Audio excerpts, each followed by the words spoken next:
Ladies and gentlemen, oops. It would help if you could hear me. Ladies and gentlemen, welcome back to Dinner and a Game, where we seek to make the everyday comical, and we do. So, thank you all very much for coming in and joining us for the show. Tonight is Friday, and Friday is Firefly. And so we are going to be having our Firefly game tonight. But before we get into that, we have a couple of announcements. Number one, Kessie is not absent. She is just in transit. She's running a little late this evening. She'll be joining us as soon as she can. But she is required not to rush and to be careful, because we love Kessie very much, and we do not want her to do anything bad to happen. So be careful, Kessie. Get there when you can, and we will see you when we see you. So Doc Carey is going to be just, sorting her ketamine alphabetically. So she's sorting it alphabetically? Yes. Yeah. Okay. She might be sorting it by strength of vial. There's ketamine, and then there's a lot more ketamine. Which goes before ketamine. That's gotta go backwards. I gotta start all over. Extra ketamine that goes in between the two. Is there a ketamine light for when you just have a shoulder injury and you just need a little bit? I had a shoulder injury, and it's just the same dose. That's the little bit of ketamine there. But anyway, so we are going to go ahead and jump into the announcements and hopefully get them done quick. But we are doing several things, as always. First off, and the big announcement for the evening, as always, is we broke 9K, ladies and gentlemen. We are at 9,000. Oh, where do we go? 61. 9,061 followers on Facebook. So we broke 9K with over 2 months left to go for Christmas. So, because of that, we are going to launch. We have already launched our 10K followers contest. This is a contest we've been talking about incessantly over and over again, where we are going to be giving away the entire catalog of D&D rule books for 5th edition from Wizards of the Coast. So, we're going to be giving away the Player's Guide, the Monster's Manual, the DMG, Xanathar's Guide to Everything, Mordenkainen's Tomb of Foes, Xanathar's Guide for Everything twice. No, only one copy. Mordecai Tomb of Foes, Sword Coast, Volo's Guide to Monsters, what about and Tasha's if it comes Tasha's Cauldron is supposed to come out next month, but I've already put it on the list. I had excuse me, I had Swamp Marsh on my list, but I went and looked it up, and apparently it's Salt Marsh. Sorry. Salt Marsh, but apparently it is not actually a rule book. It is a source book. It is a campaign book.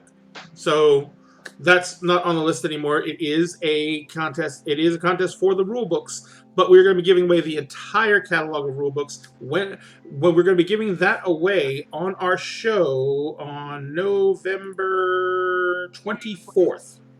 And then we're going to be drawing the winner on November 24th as long as we hit 10K before November 24th. If Salt Marsh is out, Sword Coast Adventures Guide's in the same category as Salt Marsh. It's actually listed as a rule book, though. Is it, though? Yeah, it's in their definitely catalog. A source book. It's got so much stuff. Yeah, I think they're supposed to reprint all of it in Tasha's, though, or at least most of it. If they do reprint it in Tasha's, then we might. If they change the category of it in Wizards catalog, then it'll change it. But until they change the catalog of it in Wizards catalog, then we're going to leave it as it is as a rule book, because it is listed as a rule book, not as a source book. So, and that's what I went by to set up to list the books we're going to be giving away. So, in the meantime, we're trying to get to 10,000 followers on Facebook. We have that the way to enter the contest is to go to our Facebook page, Dinner and a Game on Facebook. Follow us on Facebook, like our page. On the page, there is a pinned post that starts with "Attention Daggers, 9,000 followers on Facebook." That is the post for the contest. Comment on that post and share that post, and that will have you entered in the contest. Once we hit 10K followers, we are not automatically drawing. We are going to hold off until November 24th to make that drawing. And then we are, of course, going to be ordering all those books from the winner's local game store in order to make sure that we are staying with our intentions of supporting the local gaming industry in order to do our best to keep them going and keep them in good shape while COVID is still happening. So, once again, go to our Facebook page, like and follow us on Facebook, find the pinned post, which is at the top of the Facebook page, share that post and comment on that post, and you will receive your entry in. You'll be entered into the contest to win all those source books. So, thank you all so much for getting us to 9,000 followers. That's freaking amazing. We couldn't have done it without the help that the family has shown us by sharing out our page, sharing out our memes that we share out all the time, commenting on the posts that we put up there. All that activity, guys, is what helps drive the page and gets us seen. So, you guys just participating in the page has been this huge asset for us that we could not be able to repay in a million years, but hopefully this contest and the other contests we're going to be running will help, give you guys some incentive to help us grow. Also, we are also doing a Twitch contest right now. We are trying to get to 300 followers on Twitch. How many followers are we at right now? You said it earlier, Josh. Well, on Twitch, we're at 212. We're at 212 followers on Twitch. We are trying to get to 300 followers on Twitch. If we do so, we are going to give away a huge friggin' set of minis. It is themed around October, so we'd love to be able to give it away this month, but Twitch followers are a little bit harder to come by than we thought, so we might not make it in time. But we're still going to give away this set of minis. This is a set of minis that's you can only get if you have a 3D printer and you go to the Loot 3D Printers STL file site and you subscribe to them or you buy the set off of them. And I have them a subscription to them and I get these sets automatically. So I will be printing out all these minis, and it is the Vampire Lord's army. The Vampire Lord himself and his horde are part of the series. There's also a bunch of terrain pieces, and there is a set of heroes that comes with it. And you may recognize the heroes. They've been themed out, and they've been transitioning through the different themes we've given out. But we know that the next set they're giving out is changing out those heroes. So there's going to be a different set of heroes start from this point on. So this is the last iteration of these heroes for these sets. We will be giving out. I'll be printing that entire set out, and one winner will receive the entire set of minis when we go ahead and reach 300 followers on Twitch. And so let's share out our Twitch page and try and help us get to 300. Because if all you have to do is follow us, and you're automatically entered to win. So go ahead and share it out. Make sure you pass it around to your friends. Get them to give us a follow, because the sooner we get to 300, the sooner we will be giving those away. So, aside from that, we are also participating in a very, very wonderful campaign, which is called Extra Life. Extra Life is an incredible charity that is doing amazing work, and I do believe that Dr. Runyon has some things to say about it. Yes, once again, I speak to you about the importance of Extra Life. For those of you who do not know, we have been partnering up with Extra Life, which is a charity organization that does a lot of work with sick kids and going through the Miracle Network or the Miracle Network's children's hospitals. Yes, thank you. Yeah, they have been doing a great job with that for over 10 years now, and as an organization have raised over $70 million for kids. That is a lot of money, and we are super happy to be a part of that this year. We set up a goal with them for $2,000, and we have to date raised $1,830, and that is nothing to shake a stick at, especially since we are not the biggest of Twitch channels at all. So that is 110% thanks to all of you who have shared or donated, and we definitely appreciate that. We are doing this contest till November 7th, or not contest, this charity fundraiser until November 7th. So there is still plenty of time for us to meet that goal of $2,000.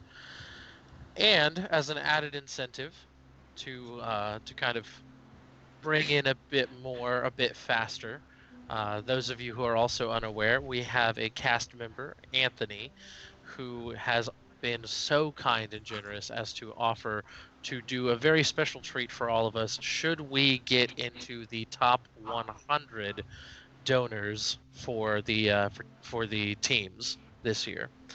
He is going to cosplay as his character from the Tuesday night campaign, Dude the Unbridled, a orc barbarian, and he is going to do a lewd boudoir photo shoot for the Dudoir Boudoir photo shoot.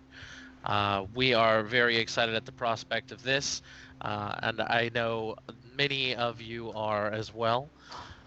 We would love to see this happen, and more importantly than that, we would love to see the money go in massive volumes to help these kids. As I said, we are still running this till November 7th, so there is plenty of time. If you can't donate, we completely understand. It is an absolute dog eat dog, take money from dog, beat up dog, run away, come back, spit on dog world. And who hurt you? You know, yeah, it's a cruel world, blood, and we get that, we understand. And if you cannot give, please consider sharing. We have made the link available not only in the Twitch stream but also on our Facebook page. So if you are a fan of us there, please go and consider sharing. Every little bit helps, even if it's just getting the word out. If you can donate, please do. Anything, everything helps. $5, $10, $200,000, whatever you can give, whatever you can spare, everything is going to go straight to helping these kids. So please, like I said, we've still got plenty of time on it. We would love to see it happen from now until November 7th. Be a hero. Save a kid. Thank you very much, Josh. And like I said, with the charity drive goes to November 7th, which is my beautiful wife's birthday. We want to give her a hell of a present and put down a hell of a donation to Extra Life. We are going to be continuing to accept donations on our campaign after that, however, because Extra Life has extended the entire period for the charity drive till January 14th, I do believe. And but for this purpose, for the purpose of this campaign, all the rankings and everything end on November 7th, which is why we're shooting for that date as the hard fixed date for the contest and the hard fixed date to get us into that top 100. So, one other thing that we do a lot, I'll try and do on every single show, is we are doing our best to support the local gaming community by making sure that we are keeping one of the factors that keeps the gaming community together and around alive during these times when we do not have the ability to support them as directly as we used to. And I'm talking about supporting your local gaming store. The local gaming stores are taking an absolute beating during COVID, and having started doing this process, I have called or spoken to about 150 different gaming stores in the state of Texas. I've tried to reach out to about 150 gaming stores. We have a list of what should be all the open gaming stores in the state. And out of those 150, 50 are gone. Now, they may have closed before COVID. The list is several months old. But the list was kept up pretty accurately by people across the state, so it should be a fairly good representation. So even if we say like 20 of those stores were not destroyed by COVID, that's a lot of stores that were taken out by COVID and are no longer with us, are no longer able to function. So that means that there's a lot of communities out there that no longer have a home for their gaming community.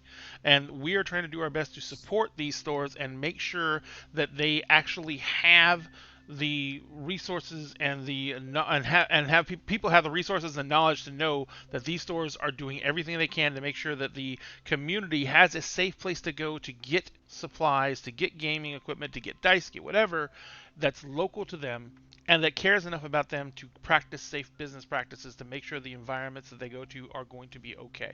And that is tonight's store is Clockwork Games and Events in College Station. This is a wonderful store that is not only doing everything it can to make sure the customers are safe at their own expense. They have canceled all events in store. They are doing curbside pickup, and sorry, I have noise coming over. Oh, haha, hi, someone followed us, I think. I didn't see who it was. I apologize. I'm busy talking a lot. But yes, so the Clockwork Games in College Station is a store that's doing. They're practicing social distancing. They are doing. They're requiring master visits. They're doing curbside pickup, and Clockwork Games and Events in College Station, Texas, is doing delivery anywhere in the Bryan College Station area. So they will actually go bring your items to your house. If you're in a situation where you cannot leave the home for some reason, you can contact them and they will deliver the items to your house during regular business hours. So Clockwork Games and Events in College Station, Texas, thank you so much for doing the right thing for the community. We will always be here to support game stores that do, and we are going to let everyone know that we can about that. And you guys, please, if you're local to College Station, Bryan College Station, Texas, give Clockworks a shout out. Let them know that Dinner and a Game sent you, and just do your best to support the local game stores. It's the best we can do for them in these times. And other than that, we have, also, of course, if you want to support us here at Dinner and a Game, you can do that in multiple ways. If you like what we do in the stream, please give us a follow. If you want to support us even further, subscribe. We love seeing new subscribers come on, and we love having new people coming around. So please give us a follow, share out our Twitch feed, anything you can, anything you do helps us in any way. So we appreciate it all. But we also have other ways you can support us. We have a Patreon set up right now that has a ton of different rewards, from AMAs and live Patreon events, which we need to start doing because we have 4 followers on Patreon right now, and 2 of them are cast members. So. So we'll be getting to that once we have some actual groups to actually bring on. But one of the things we are going to start doing is we're going to start opening up our pre-game and post-game Skype conversations to our Patreon followers. I finally figured out how to do it, so we're going to start opening that up, and the Patreon followers are going to be able to come in to our Skype sessions and actually be able to join in these conversations. As long as they agree to mute themselves during the show, they can even stay in the Skype chat channel and enjoy the chaos that is Skype chat that derails every single game multiple times a game. So other than that, you can also go to our store. We have swag. You can get Dinner and a Game hats, hoodies, pullovers,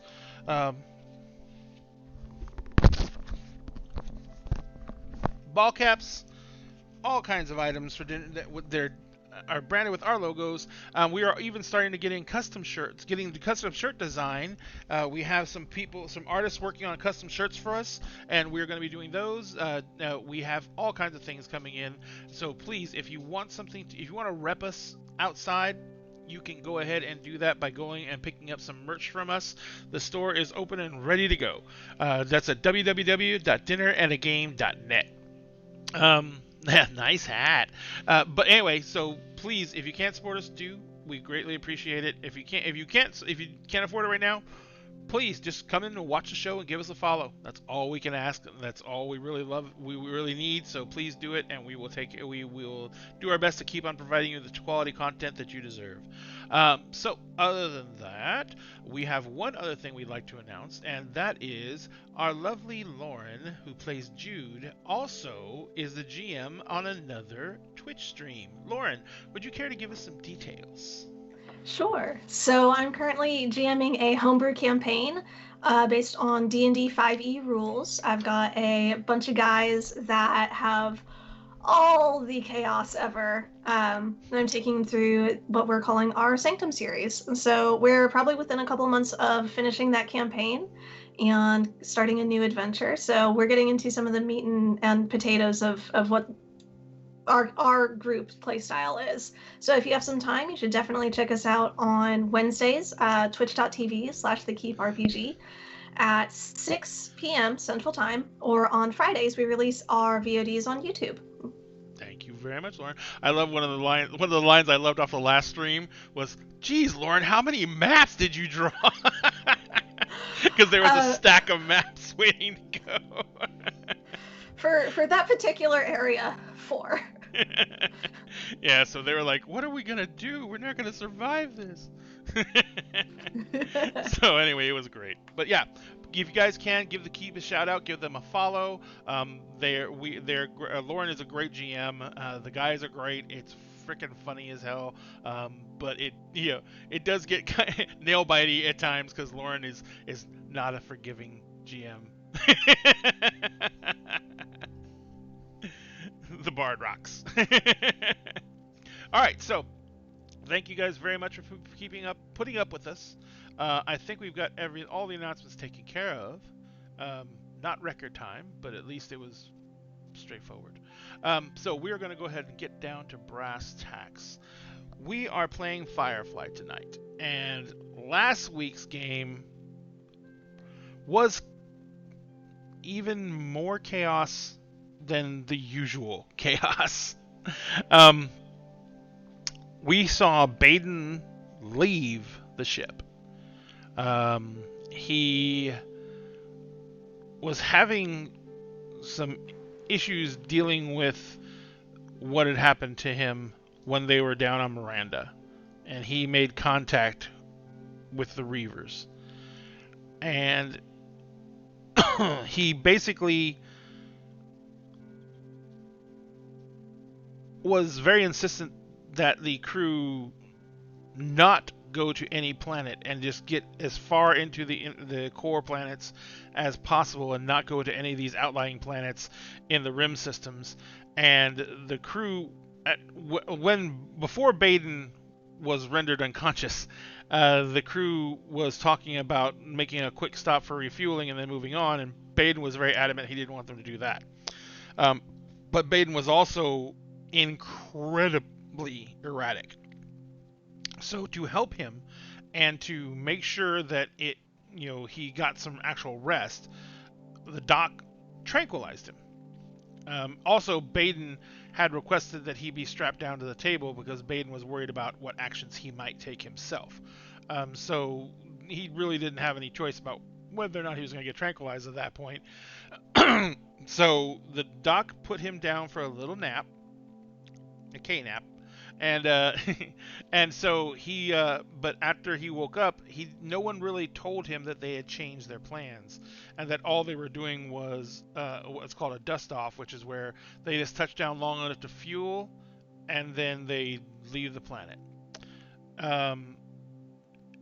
When Baden woke up, he was very upset about the situation. And he asked to be let up from the bed because he was fully recovered. Well, not fully recovered. He had a hole in his head, but he was more recovered than before, and he could actually think clearly. He asked the doc to let him up, and he went to his shuttle.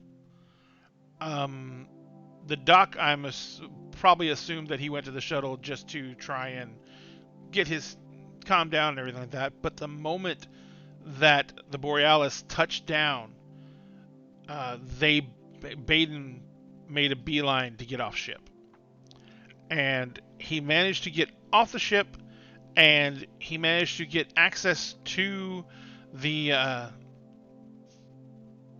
station. And once he was inside, he had to wait for a med scanner to come check him because he did not have any clearance to be in the station at all. They let him into the waiting area for that docking bay, but they did not let him into the station proper until he could get until he could get checked by a med scan. So while this happened, and one of the other incentives that drove Baden to do this is he got in a bit of an argument with Hank. Hank was just trying to get him to wait for the captain, so captain could come, talk to him before he left the ship. And Baden refused, asking Hank if he was being held captive.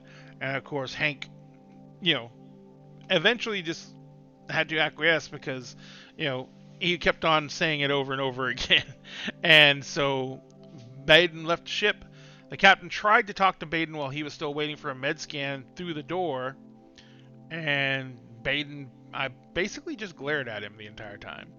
So the Borealis ended up taking off without Baden and leaving him at the docks, where Baden was doing his best to try and get a ride back into the core worlds. When the Borealis took off and the crew dealt with the fact that Baden had left, they began discussing what they were going to do now. And pretty much the overall decision was business as normal. They basically decided that they were going to look for work. And Kelly had a contact who had been trying to get her to help her out with a job she wanted to pull. And Kelly basically had been holding off on it because she just started with this crew. But now that the crew had some time under its belt and they all were more trusting of each other, she brought the job up to them. And it's a pretty long, complicated situation, but for the most part, Kelly's friend was framed for murder, and she was sent to jail. Well, according to her, she was innocent, sent to jail by the business manager for a mine that her family owned, and that the guy basically took over the business while she was in jail, and he had been running it into the ground, and he had been pretty much raking the local miners over the coals with fees and everything like that, basically bleeding the mine dry. He had actually managed to strike a vein of precious ore, and he was going to have an influx of cash coming in, but he had bills piling up, so he really needed this score. And so Kelly's friend wanted to set up a job to rob the local bank, which is where the funds would be being deposited, in order to make sure his bills would not be covered. And so Kelly brought that up to the crew. The crew was discussing it. They were tentatively looking at doing the job, but I don't think they had actually come to a very firm decision on that yet. And that's kind of where we left things off. So, what are you doing, guys? Our best, dang it. Our best.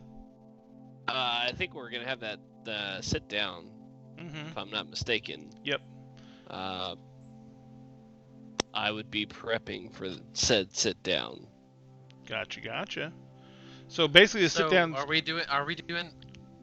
If I'm remembering correctly, we're doing that via wave, right? We're not like, cause she's in the system that we're trying to head to. We're not. Yes. Physically sitting down with her. No. It's going to be over wave, yes. And you basically are looking at, talking to her about the situation and going over everything that she is expecting. Because all Kelly really knows is, well, as Kelly explained it and as you guys deduced, there's two options to pull the job off. Number one, he is shipping the ore off planet. So you could technically intercept the shipment before transactions completed, making sure that the client doesn't get the ore, which means that for the most part he wouldn't get paid. So if you do, that's one way to do it. The other way was the way she was suggesting and the way she kind of wanted to do it, which is let him get paid for the ore and then steal the money out of the bank itself. So that was kind of what you were going to be looking at, talking to her about and talking to everyone else about, is what you were going to be doing with which process you wanted, if you took the job, which process you wanted to go to utilize. So you're looking to get some more information out of her too. Yeah, definitely. So I'm guessing. I'm guessing we're gonna want to do that like as a crew, like sit down in like a common area where we can all like be present for this conversation. The main dining room is set up to be also double as a conference room, which just means that there's enough cameras in there to where everyone can be on camera, and you can all be part of a pretty much a giant Skype call. Okay, yeah, we haven't really taken off and started heading anywhere just yet. We're still kind of orbiting. What's it called?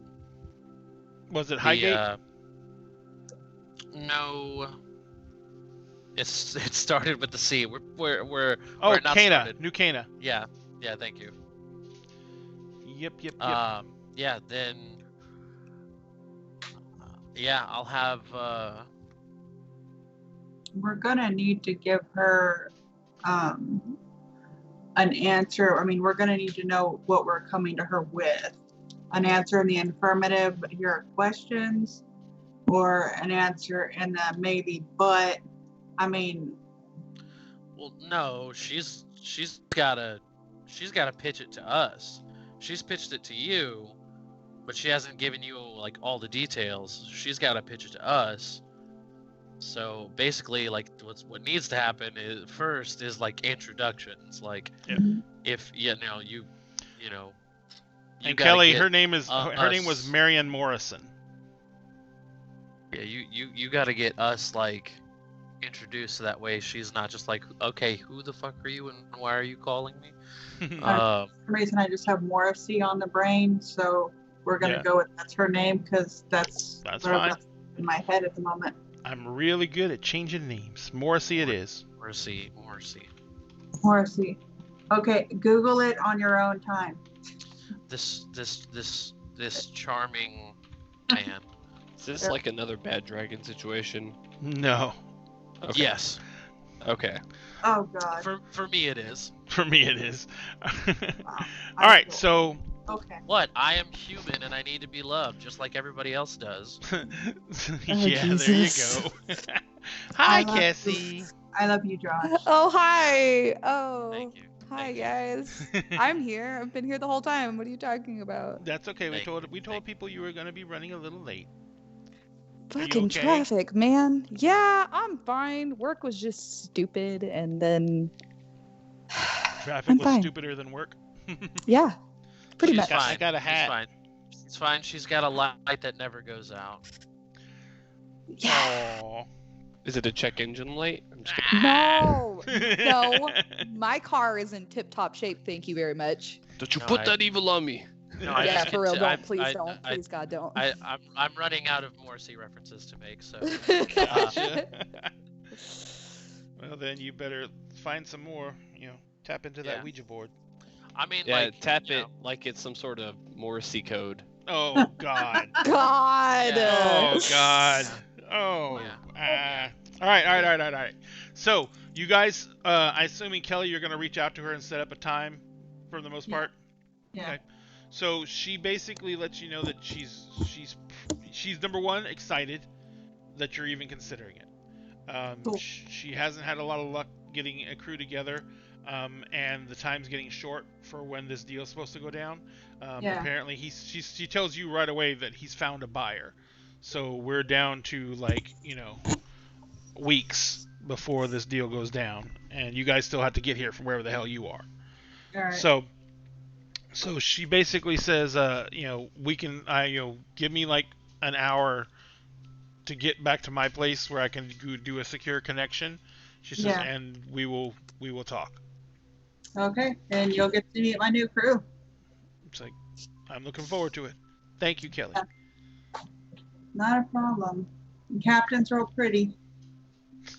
She says, it doesn't matter to me, Kelly. I need people that I know I can trust, and I know I can trust you. At least, No, you can trust these guys. The doc's a little twitchy, but The fuck? You're not here. So she says, I'm not there. She says, well, look, it's if I take your word means a lot to me. Yeah. So if you say it's good, it's good. It's shiny. So let's just get this on the road. I need to go take care of a couple things, and then I'll wave you in about an hour. Sounds good. So she takes off. So it's going to be a little bit before you get the wave. Is anyone going to do anything at all before this? Or are you guys just going to wait for the wave and then grill her when you get there? I will be in my lab. No, I'm just kidding. I'll be in engines working on stuff. All right, no problem. So the usual, basically, for you. Anyone else doing anything special? Doc Harry, you going to finish alphabetizing your ketamine? Yeah, that's what I'll be doing. Finishing alphabetize. God, I'm looking at you guys. Alphabetizing. Alphabetizing. It's been a long day, okay?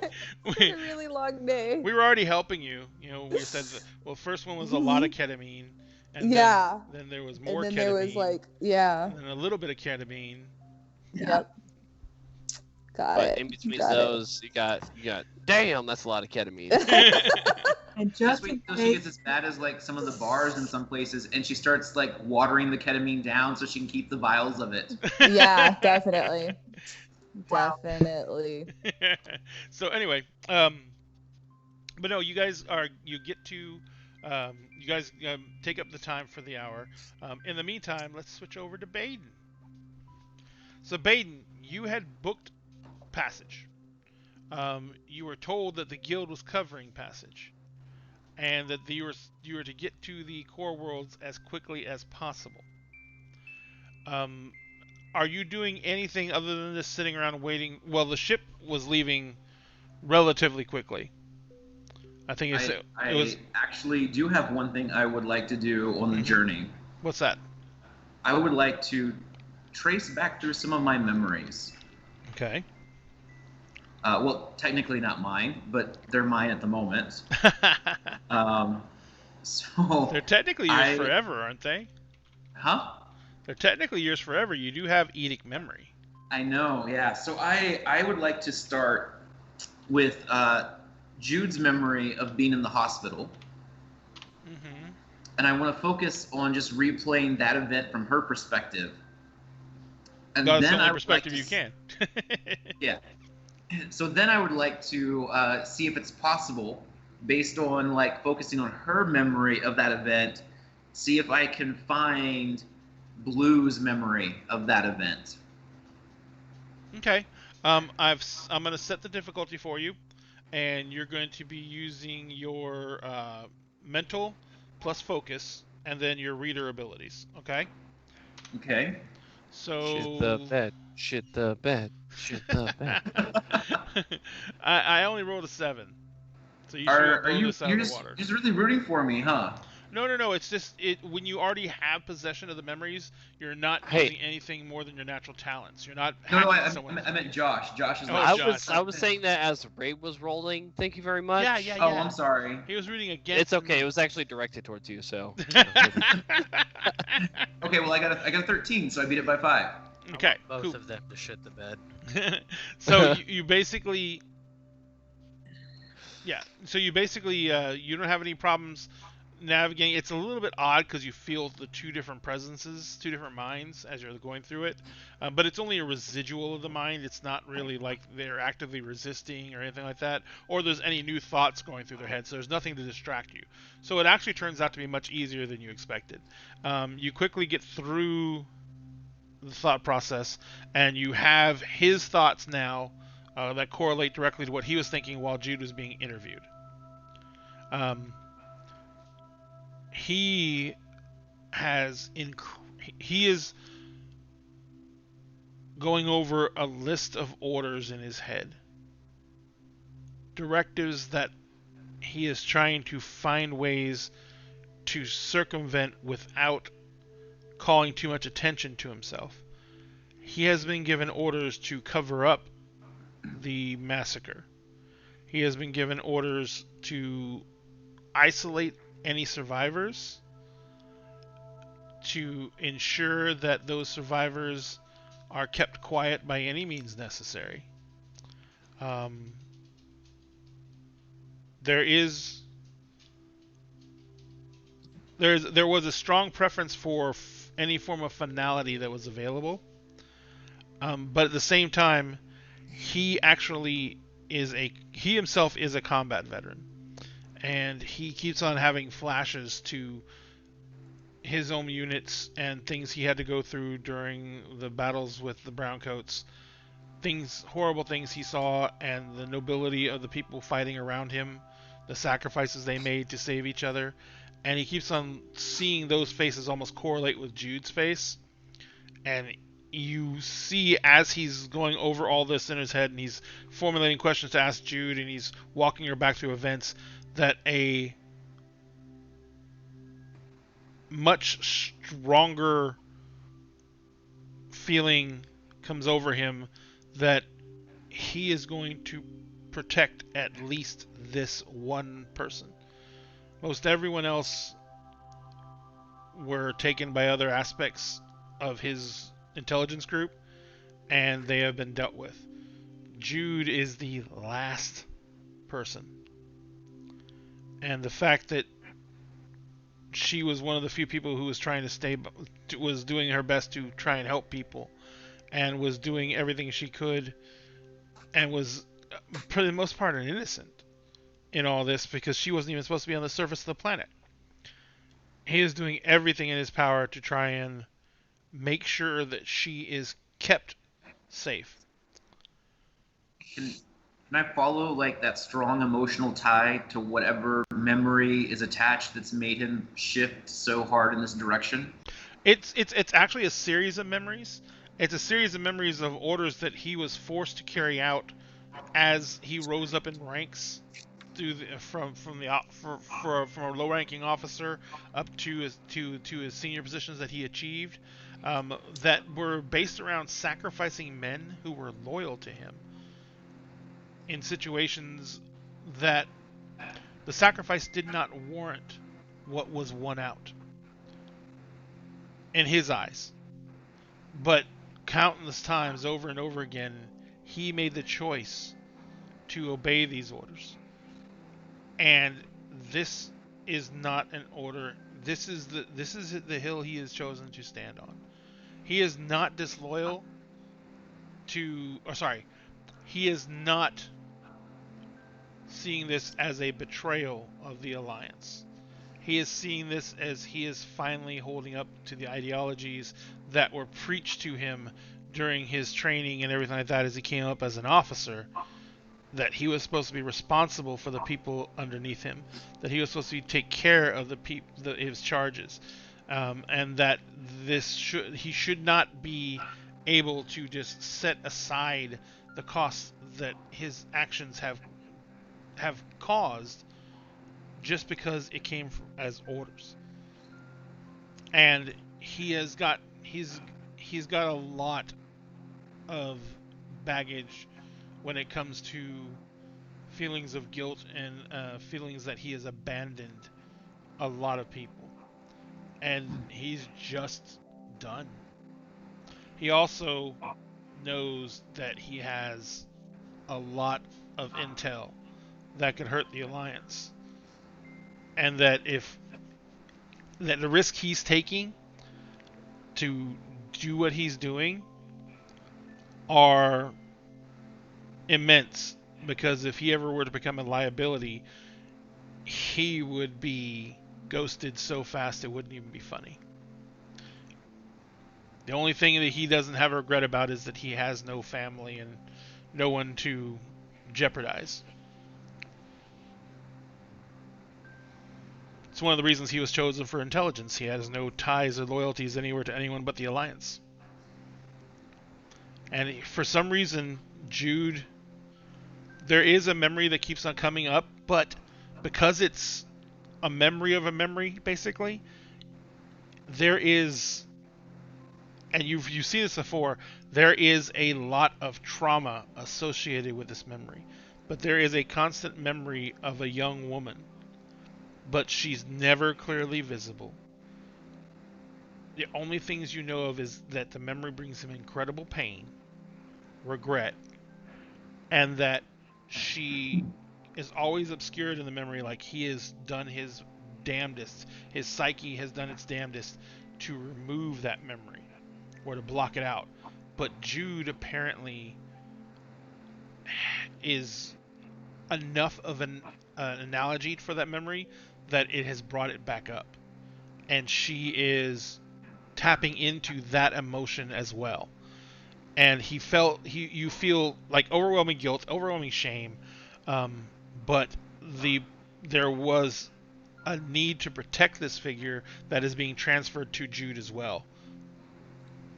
So if I try to focus on that fuzzy memory, because it was fuzzy in his head at the time, it'll never get clearer. You'd have to be with him again. Right. But if I try to focus on that fuzzy memory, Mm-hmm. and then I try to focus on Jude, is there a way to try to make it back to the actual original that's not as fuzzy? You would just overwrite the original with Jude eventually. Okay. Because she's the only thing that's clear.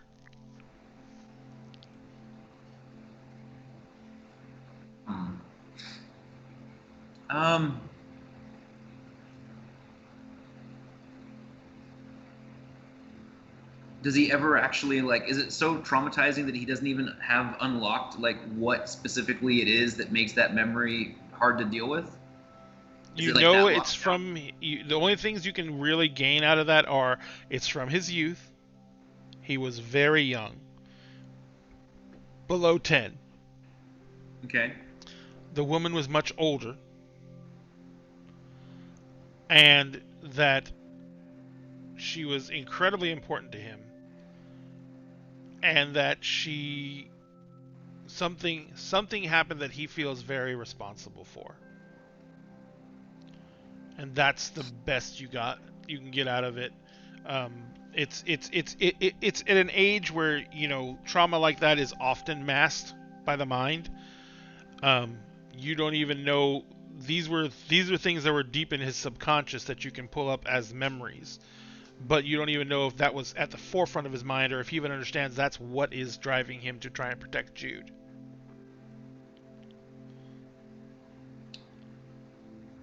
Well, it's probably good it's there because it kept everybody alive.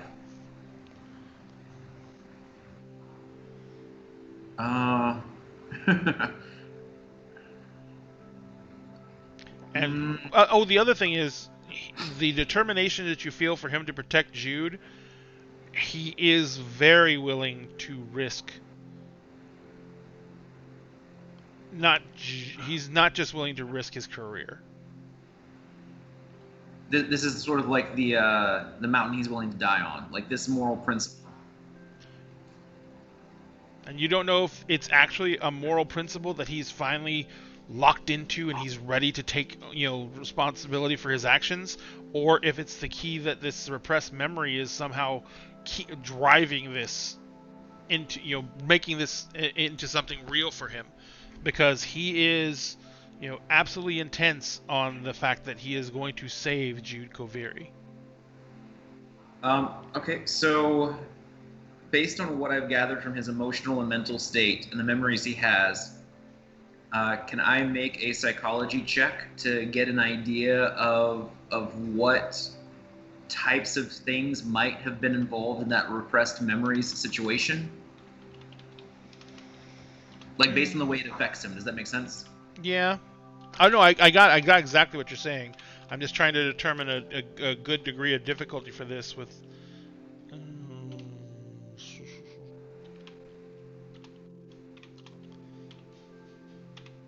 All right.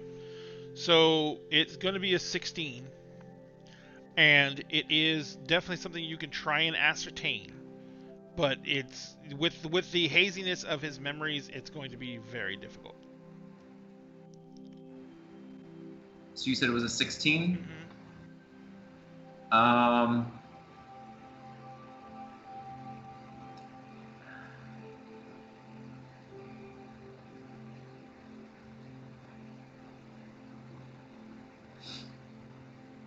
You know what? I'm gonna spend a plot point to roll a big damn hero dice instead, real quick, Okay. and see if that's better than buying those dice. So that's a 12 right now. Mm-hmm. 22. We'll just take that. There you go. Wow. All right, so you definitely can ask. This is someone very important to him. This is someone who meant a lot. You do not get the idea that it was the one thing you are very consistent in his thoughts that, and you can read out of it, is he is not his mother. Um, it's not someone who is old enough to be his mother. It doesn't even seem the nature of the emotion towards her does not seem to be that familial level of affection. There is something a little bit different about it. Um, but you know that he was familiar with her, that she was someone he interacted with a lot, and you know that she is someone who was integral to his well-being at the time. Someone that he grew to care for because of her the fact that she took care of him.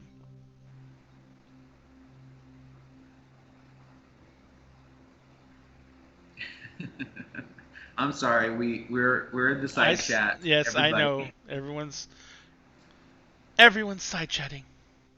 It's really hard to. I get how Cassie feels now. So, what are you going to do now? Um.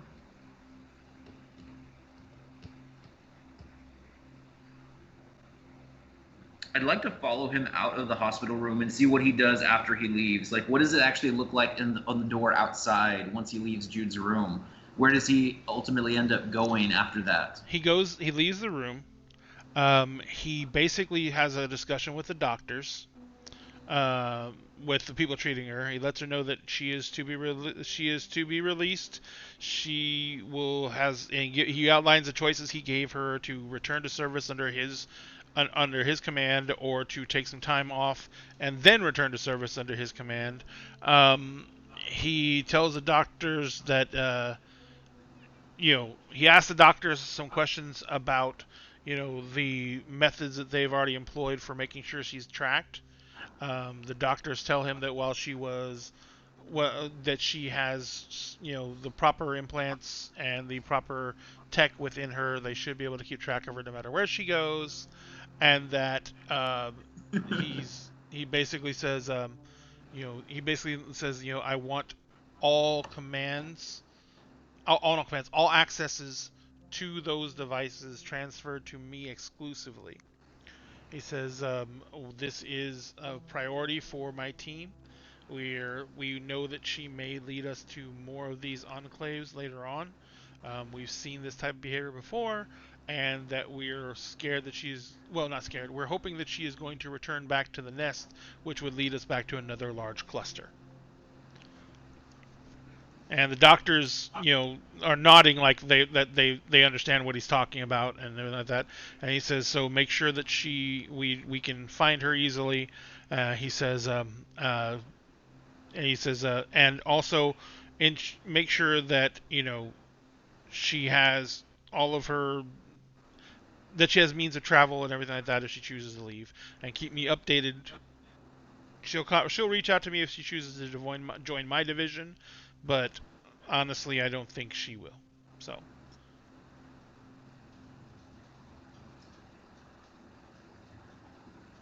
Okay, and if I keep following him, what does he do to diffuse the situation with his superiors? When he goes to his superiors, he files a report. It basically states that that as he is listed in previous reports, that he had noted that Miss Coveri was one of the few survivors, that when the Reavers leave survivors, they're often left as time bombs, that he thinks that Miss Coveri is likely to be one of these candidates, and that he is going to be taking the steps to make sure that Coveri can be tracked. Any damage she does will be kept to a minimum. He'll have security details around her at all times, following her, and that once she does turn, she will head back to Reaver space and try and join a cell, which will allow them to follow her back, and then they will be able to eliminate another large cluster of Reavers and gain more test subjects for the new testing units that are being applied. Or being stood up, I should say. Now I know that's what he explains, but is there like a project code name for that thing that he just listed? Dead Space. Project Dead Space. If I focus on Project Dead Space, what does that bring me to? Project Dead Space is a medical research team that is seeking to find a way to wipe out the recessive gene associated with the ability to produce a Reaver out of a potential victim.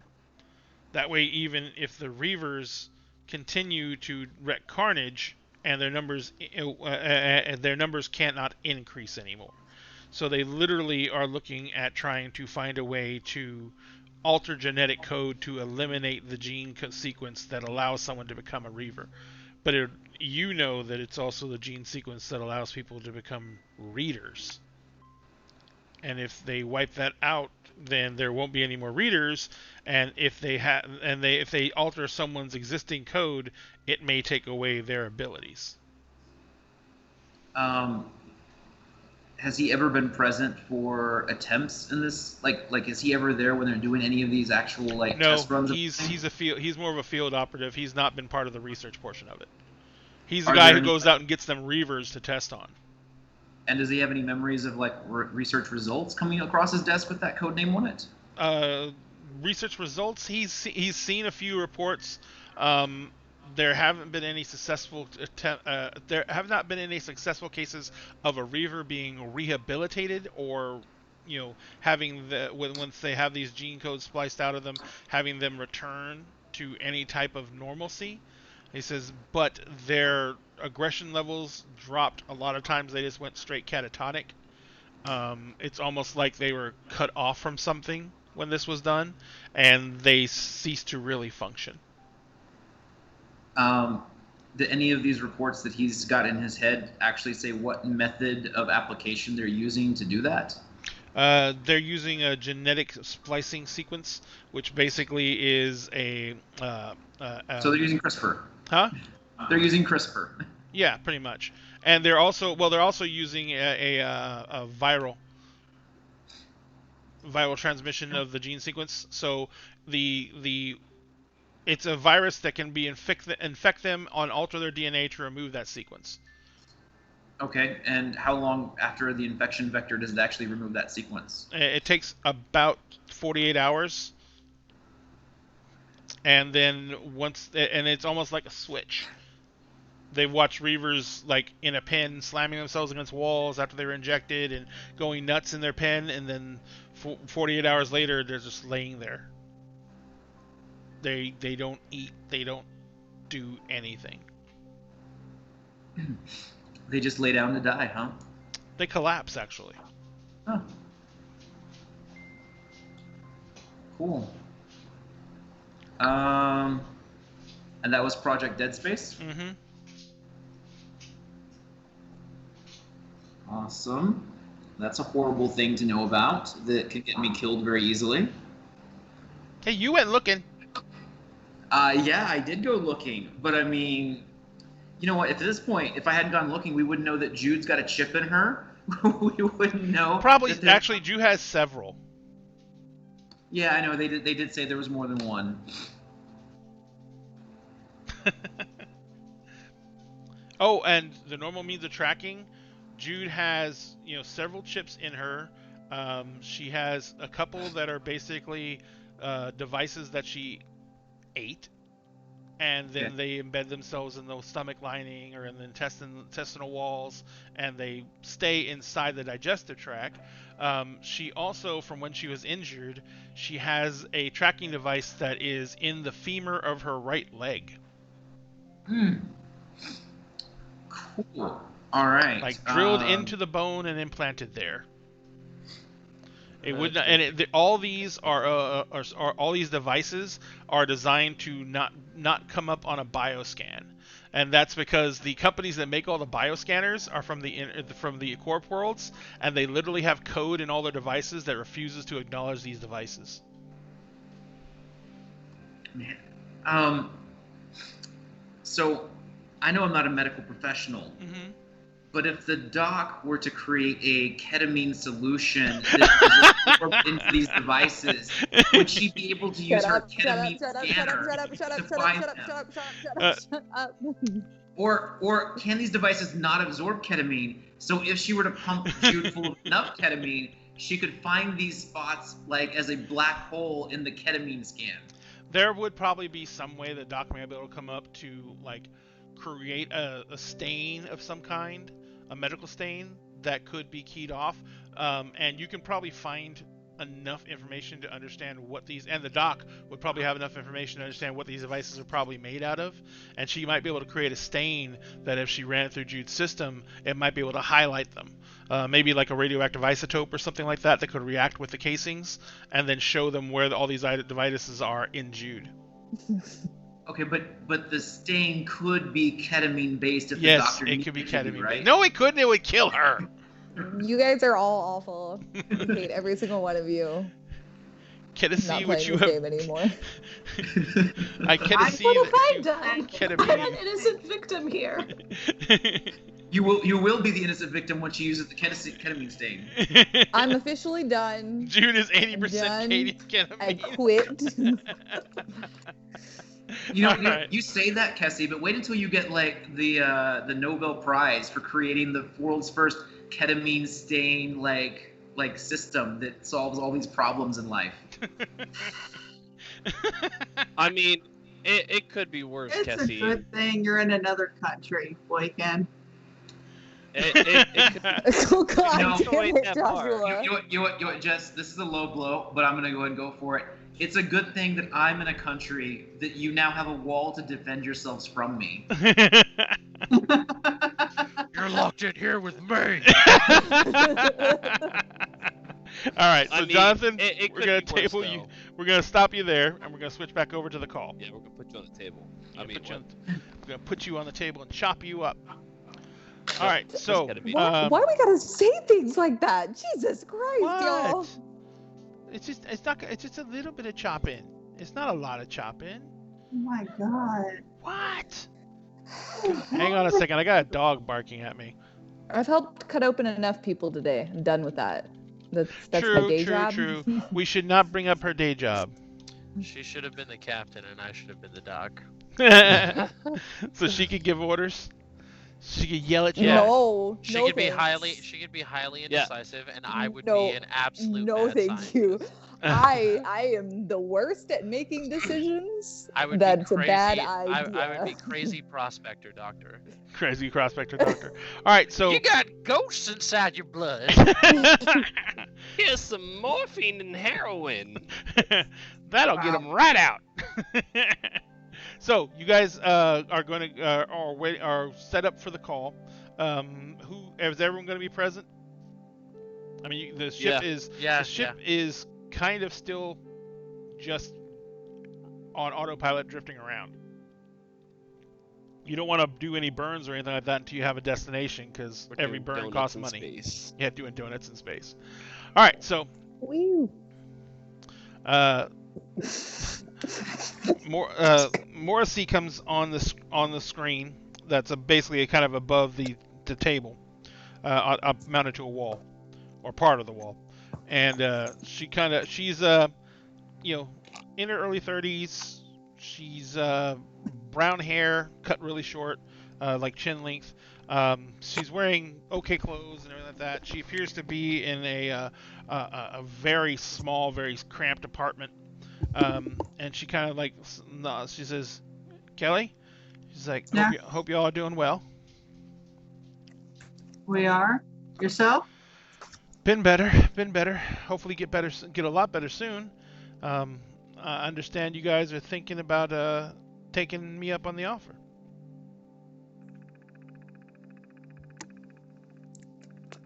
Okay, this is Kat here. And she kind of nods. She says, "Captain, thank you for even taking the time."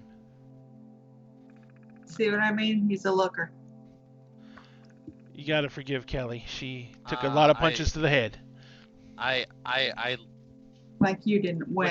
with my one good eye, I just kind of stare daggers at Kelly really quick, and then I think it'd be dagger. Maybe I stare one singular milky dagger at her. Oh no, that's my bad eye. No, Oh. I look back to her.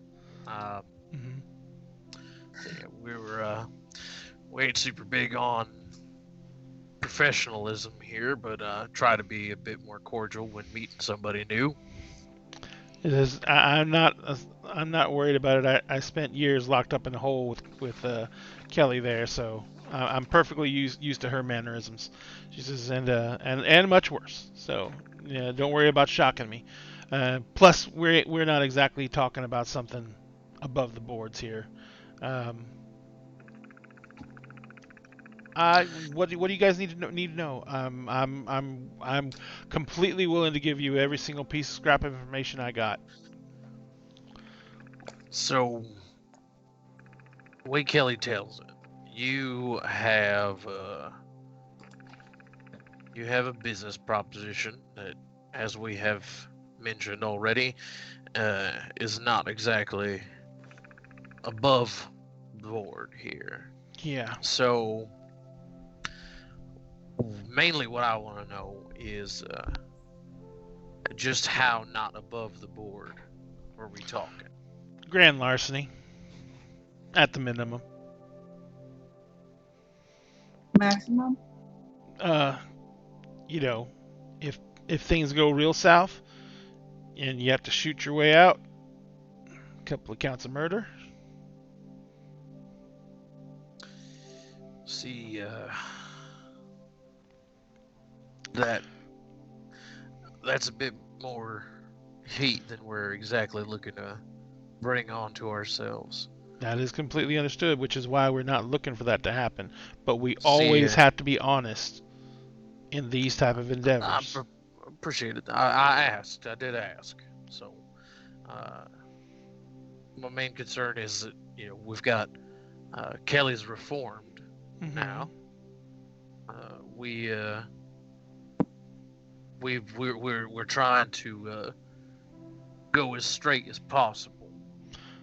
But a little deviation here and there doesn't hurt anybody. How much has Kelly told you about my situation? Well, she's kind of filled in that you were falsely imprisoned, and that you got a stake in this mine, and that if this mine was to enter back into your hands, that you would be willing to make a partnership for either a large lump sum or a monthly payout. That's right. And what I'm wondering here is, if we're looking at risk reward, no offense to you, and I'm sure the feeling is mutual, but you're an unknown. Absolutely. So the risk is already very high for me in my mind. Now, Kelly's vouching for you, which is why we're even having this conversation, and I'm sure that you can say the same. Yeah, exactly. Yes, perfect. So what I want to know is, we know the risk. What's the reward? All right. So from what I've been able to glean from some of the more verbose miners who like their drink, they have hit a very large play of some really, really, really rare ores. And this is a large vein that is going to take quite a while to fully mine out. From what the sensors tell them, it could also be leading into other ores and other commodities that they're going to be able to also sell that are produced around these other that are produced as a byproduct. So we're looking at a considerable amount of monthly revenue, of which you will gain a share.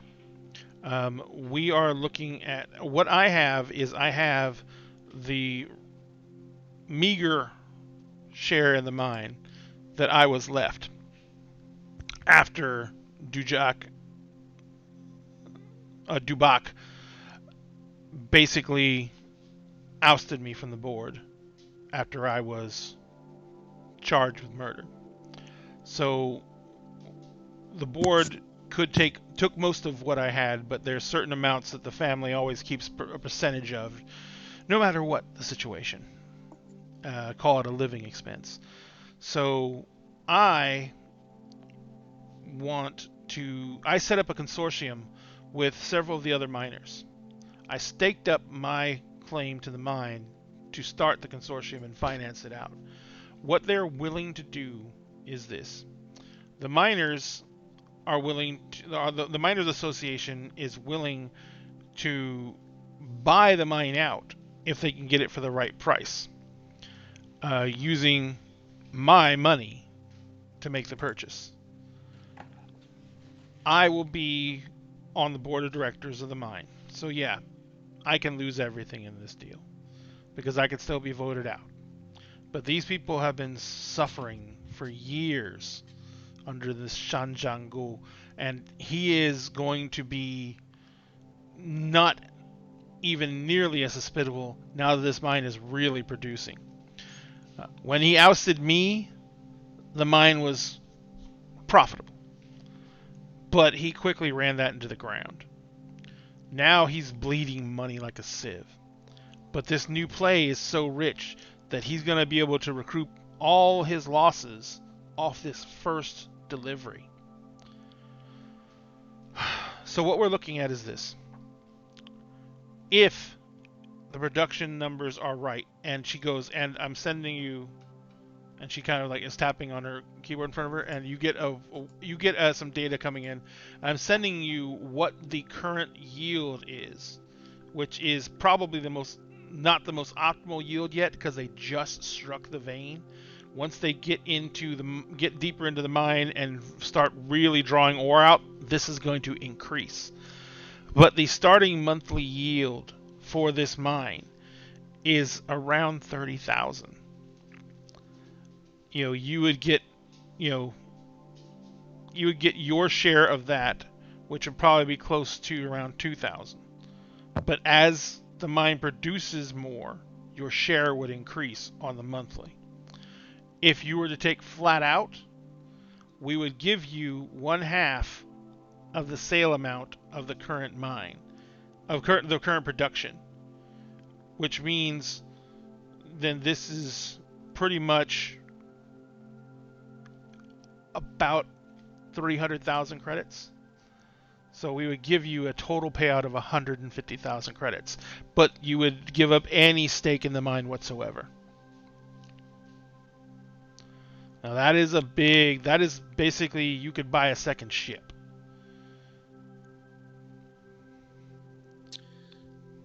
Hank kind of perks up at that.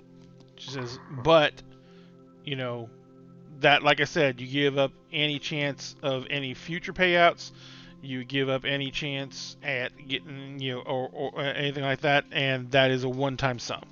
She says, and it can't be paid out until after the ore is actually delivered by us. What exactly would you need from us? We need you to come up with the plan in order to stop delivery or get the funds from delivery. If you get the funds from delivery, we have a way to launder it to where it'll go into our consortium and provide the funding for the purchase of the mine once his debtors come in and collect everything. So that's one thing. We don't care if you intercept the ore and steal the ore, or if you take the money after the ore is transferred hands. We just know that he cannot be allowed to have access to those funds. Now, if you steal the ore ahead of time, then that's going to lead to another problem for him, and that is the people he's selling this load to are not exactly the most reputable folks, because he has been, like I said, he's been bleeding the mine dry and he's been ripping people off left and right. So he pretty much had to go to some other more nefarious folk to actually sell this ore off. because no one trusts him. They all think he's a lying bastard now. So he got them a sample. They checked it out, and if he doesn't get the ore, then they're probably gonna kill him. Which, I'm so sorry. But if either way, if he gets them the ore, and then you guys get the money, or if he gets, or if you guys get the ore and intercept it and stop them from making the sale, either way, he won't be able to use those funds to pay off the rest of the debt he does owe. But if you can stop the ore shipment, there'll be yet another person looking for his hide.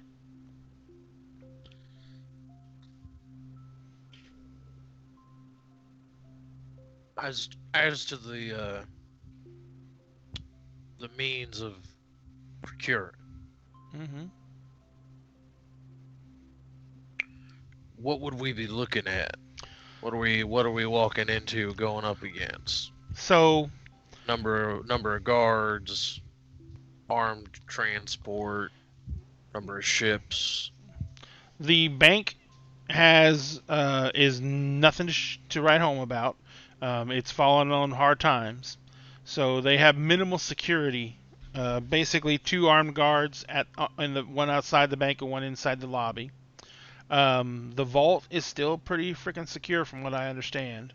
But they have not been able to cover the monthly security fee for monitoring. So if anything goes down, the only people you're going to have to deal with are the 2 armed guards from the bank and the local sheriff. Because they don't have any type of off-world security anymore. They basically didn't pay their monthlies, so they don't have any backup. They just have the 2 armed guards that they pay there. So you're not going to have to worry about anything coming at you hard from that way. The sheriff is a friend, but he is not stupid. He will try and stop you because he needs to make it look good. So, how in earnest will he try? He's a good shot, but if you can do a fast and quick job, like I said, the one thing that I can get you is I can get you access to I can access the codes for the bank's alarm system to where there won't be any direct sounding an alarm if you can get the code in time from when you initially hit the bank to before any of the tellers can actually hit the silent button. And then once you disable the alarm, none of the silent buttons will work, and none of the panic buttons on the guards will work.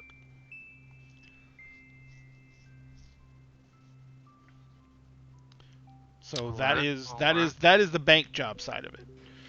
If you're gonna go with trying to hijack the ore, he is gonna be delivering the ore to a ship that's gonna be in high orbit. There is gonna be a pass off between the 2 ships. I've got the date and time for it. He says, but his ship is a former Alliance patrol vessel, and he's got cannon, so he is armed. The other ship, it is owned by some very bad people. I don't think the ship itself is armed, but the people inside that ship are going to be heavily armed.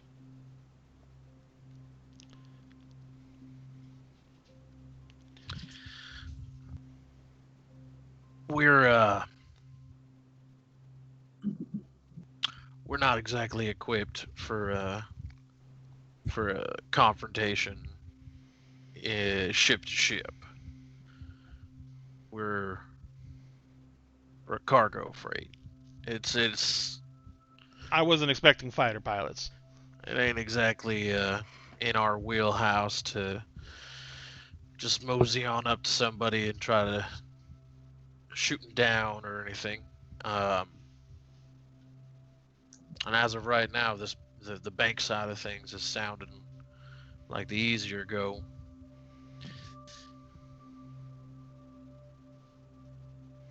All right. So, Is there any other useful information you could give us?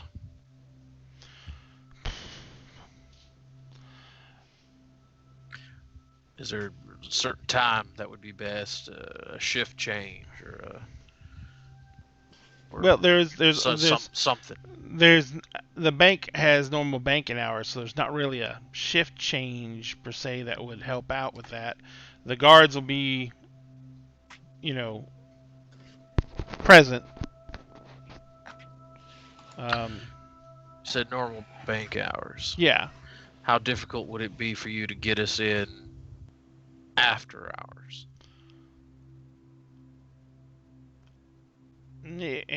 It wouldn't be necessarily the difficulty. It would be what type of equipment could you bring to get into the vault? Because it is being paid in actual physical credits. It's part of the whole process with the people he's dealing with. As I have mentioned, we are a salvage ship. We've got some torches. We've got equipment that can cut through the hull of a ship. I imagine it'd be roughly the same. All right. Or at least ballpark similar. The code that I have for the security system is going to disable it for a chunk of change, probably about 15 minutes. If you guys, I can get you the layouts for the bank,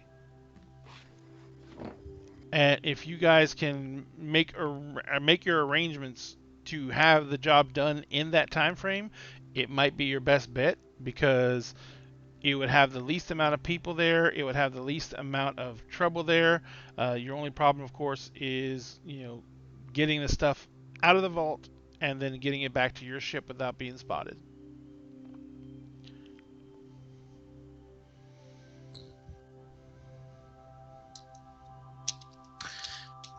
Well, if you don't mind, I would like to take some time here to discuss this with my crew, and I will send a wave when we have our answer for you. No problem. And if you think of anything else, just let me know. Appreciate it. And I'm going to cut it out and turn to the rest of the crew. Well, Cap,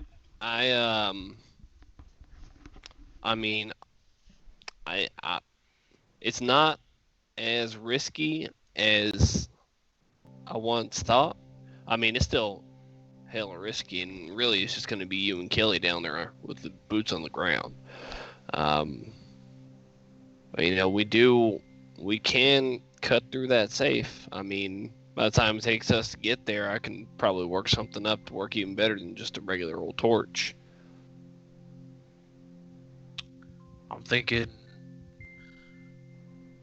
after hours is probably our safest bet.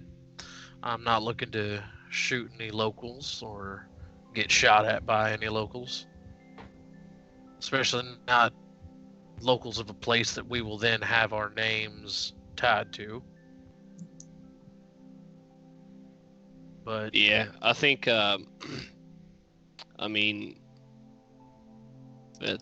my continued, Cap. Well, this is a thing that I would like to stay above board, not muck about, keep my nose clean. But that doesn't necessarily pay all the bills. It's getting harder to find work, and we're not super great at making friends where we go. So it'd be nice. A payout would be very nice. Especially something that would be a continuing payout. I agree, Cap. A continuing payout of at least $30K. That's not bad. Ain't nothing to shake a stick at. It's something we might be able to find ourselves sitting down and getting out of the sky, getting away from Reavers and the Alliance. I mean, that's the whole reason we're doing this, so we can retire. Do something respectable, like. I mean, Jude, what do you think? Harry?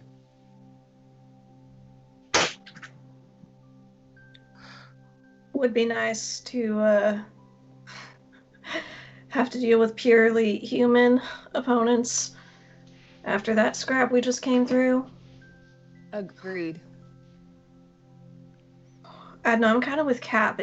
If possible, I'd like to stay above board, but seems like the above board is kind of the problem for these folks. Sounds like they need help. After 1 year, we would have more than enough to buy another ship. Especially if the mine continues to be profitable. We would have more than enough to buy whatever we want. If we're smart. And I know not everybody here is afraid getting their hands dirty. I think we've all done a few things. I know I have. Hell, Kelly's got a whole actual book full of things that she's done. Doc's got... How much you got left? How much you got left? Enough. Enough, exactly. Hank's been in trouble since the day he was born. Well, I blame that on you, brother. That leaves you, Jude. Are you all right with getting your hands a little dirty again? I trust you, Cap. You lead and I'll follow. We don't make a habit of this. We do this job. And that's it. I'm not getting into bed with Morrissey. I mean, you know, if we do this one job, you know, there might be a chance where, you know, we actually do legitimate work for her, whether it be transport or whatnot, and get a little extra on top of what we're already getting. I call that pretty legitimate. Well, Kelly, you know her the best. She seemed the type for legitimate business. Aside from what we are potentially planning to do here, of course. That was her legitimate business before everything went south for her. That was her mine.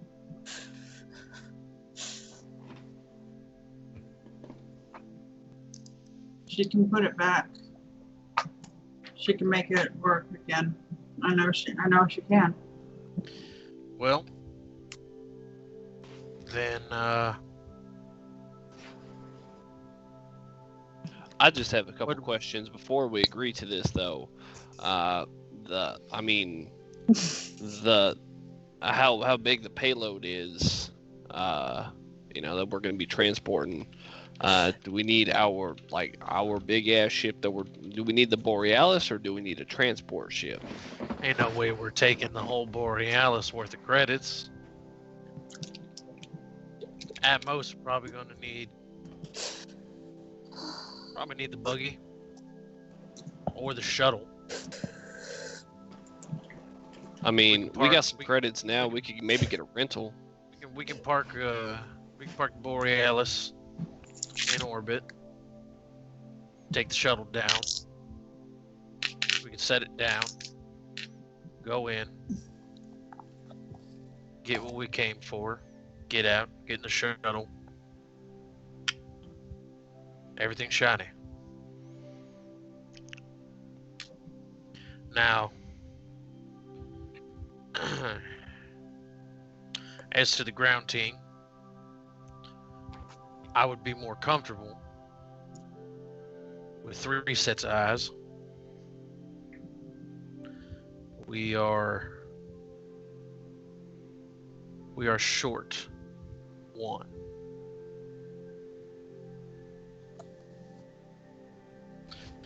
Obviously, I'll be taking Kelly with me.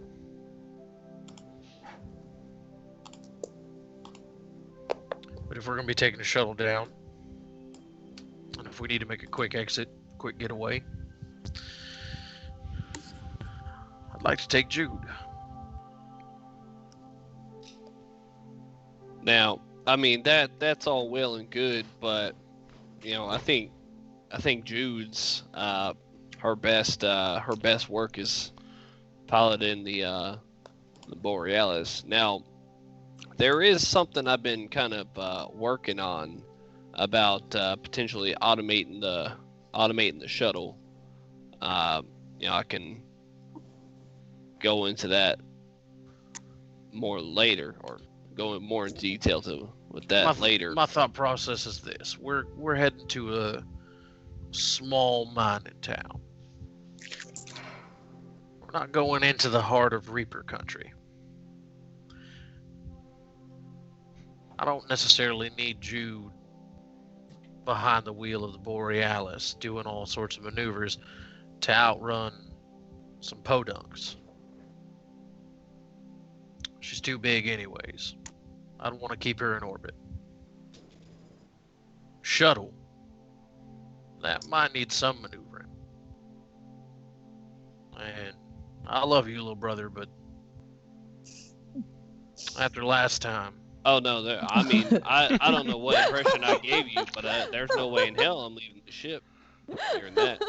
I mean, I love you too, brother, but, you know, that ain't happening again. That was a one-time thing. And I don't plan on bringing Kelly along for her skills at piloting either. No offense. I'm not a bad pilot. What the hell? No, you're not a bad pilot. But if you could choose to drink swill or a finely aged whiskey, which would you pick? The swill will get the job done. Are you That whiskey is going to go down. Real smack. My God! Very poor comparison. What the hell is to you?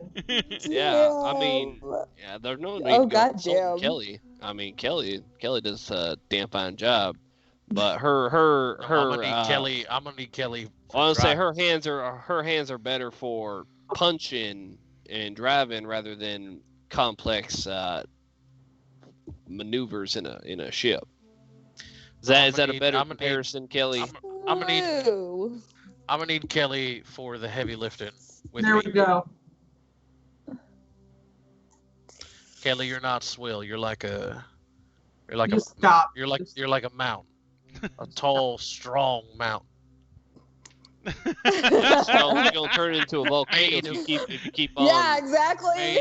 Made of fists. Made of fists. Harry just like shrinks into the chair.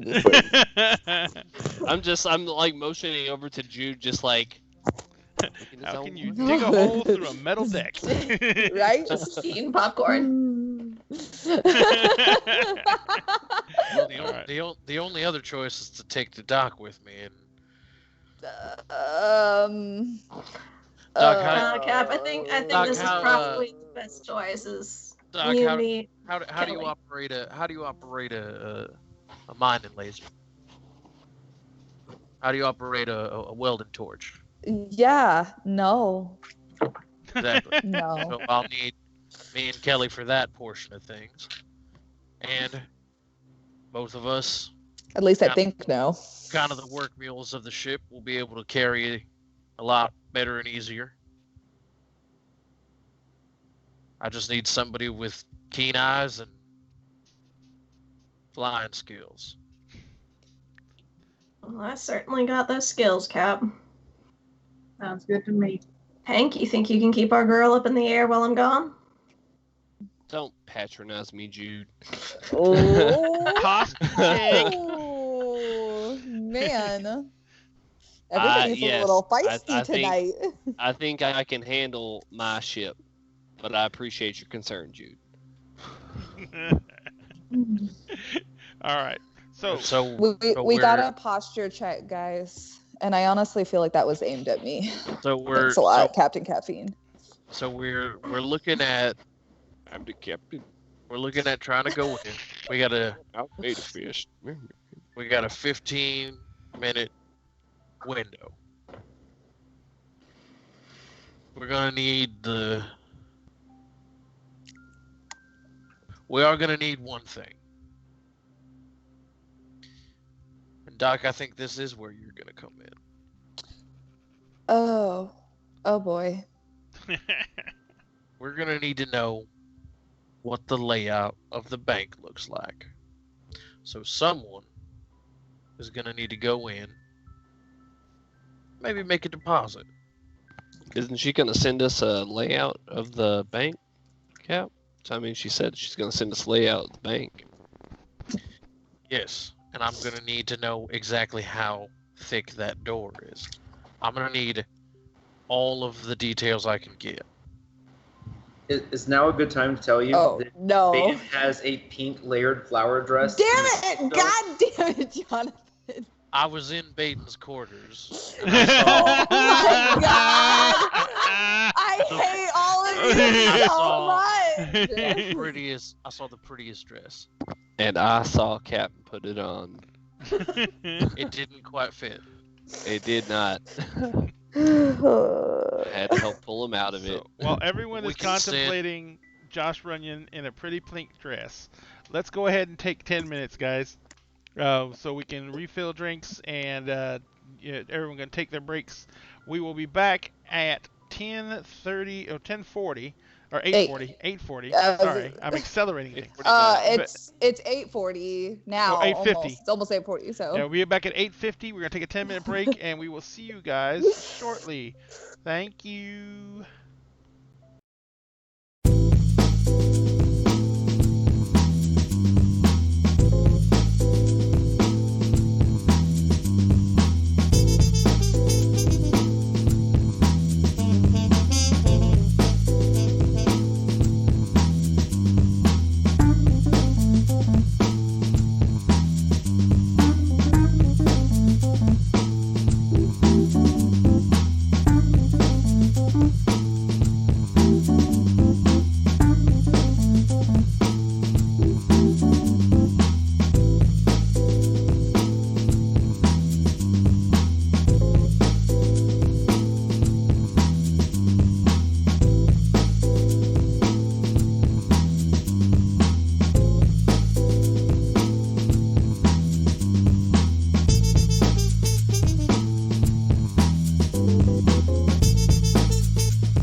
very much, ladies and gentlemen, for letting us take that brief break to refill drinks and take care of other things. So, you guys had a long discussion about what you guys wanted to do. What is your final decision? Are you making the aerosol grenades of ketamine? No. Well, so there was the brief idea that instead of going in at night, we could go in during the daytime, and we would take the doc with us, and we would just have syringes, and we would just start sticking people. But I think the safest bet, and what we're actually going to go with, is... I do not agree to this method. What we're going with... Do not agree. What we're going with is actually going to be the nighttime drop. So just for the record, we had a small conversation whilst people were gone, and some of us have decided to nominate Kessie for a free asset at the GM's approval. And we would like to nominate her to have an asset called D8 Endless Ketamine. There is a stipulation. Why? Kessie can only Why use... did y'all have to do that to me right Kessie after can only use kick my that... taters out? Kessie can only use that asset if someone first makes a ketamine joke. I'm down. Okay, I'm totally down with this though. It means I get extra dice literally roll. every I'm time... down. You do realize though that you actually have to use the ketamine, right? God damn it. You act like she's shy to use it. I mean, I was just thinking, I don't know if the doc has proven ever that you're actually not used shy about using ketamine. it. Use the ketamine. the only reason the ketamine is even a thing is because Ray is the one who decided it was ketamine that I used on Hank. Well, I didn't want to take the old route and do morphine or heroin or anything weird. Well, heroin would be heroin. Morphine. Heroin. Morphine. I would say I didn't want to take the old route and do morphine. I knew ketamine was a sedative, so I just threw out ketamine because I needed a sedative. Ketamine, Kessie. This now like gives the impression that Ray thinks that doctors walk around with like a bunch of black tar heroin just in their bag, just like Definitely, totally. All the ones in my neighborhood did, or at least the guys who told me they were doctors. Some do. Dr. Feelgood for one. Probably Dr. Strangelove. Yeah, those are definitely the doctors that I want to emulate for sure. Oh, you could emulate Dr. House instead if you would like. Great job. Would you rather emulate Dr. House? Fuck off, all of you. All right, so Lauren and I have not said anything. Well, I mean, you know what I mean. All the guys. No, I don't want to. You can fuck them all. I don't want to. I didn't say. God. I said fuck off, all of you. I did not say that I was. Never mind. I'm not even gonna go there right now. I cannot. Okay, so back to the game. Let's continue. So let's go ahead and start. You guys decided what you were going to do, correct? Correct. So are you going to give Morrissey a wave back? Yes. Gonna give her a wave and just basically tell her forward us all the information, and I guess we'll like meet up with her there when we get there, because we're gonna have to fly for a while to get there. Yeah, it's a good like week at least. I mean, it's gonna be an investment for us to get there, because we're gonna not be getting any jobs on the way, but like, you know, right. Spend money to make money. And she is talking a shit ton of money. Yes. Remember, you only got 50 grand for risking your ass on Miranda.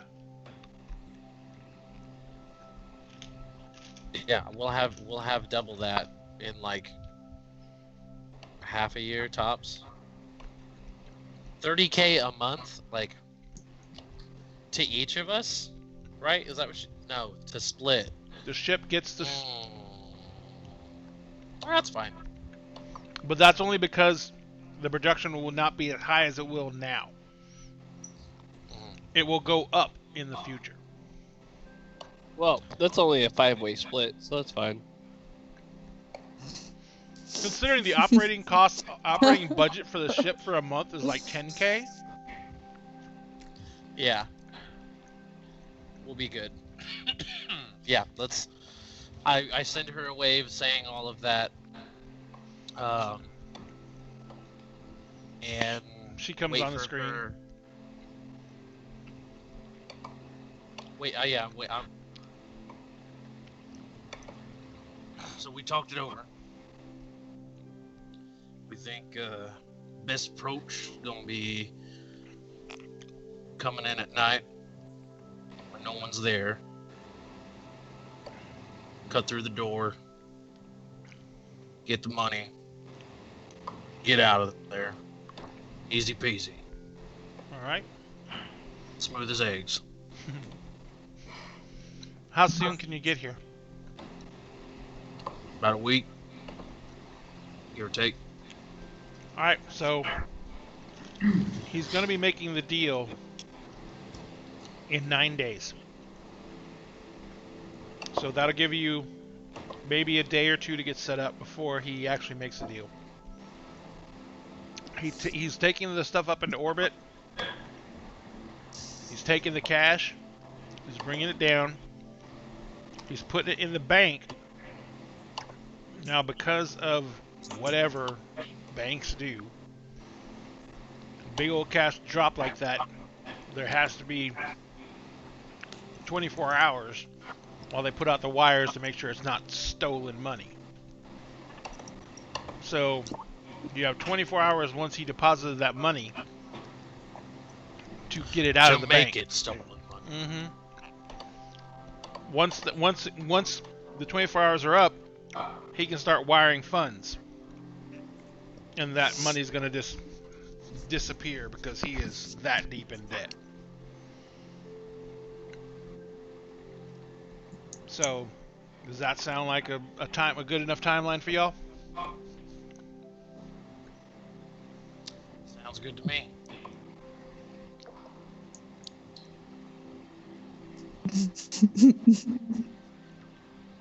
So, hating everyone right now. is she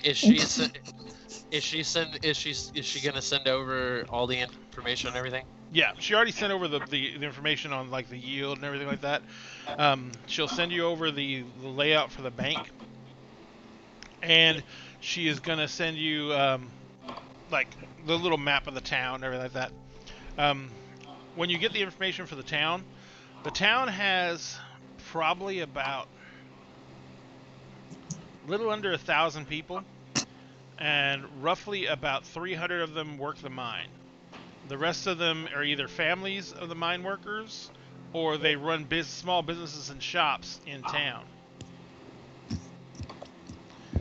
So every single life inside this small town is contingent on the mine functioning.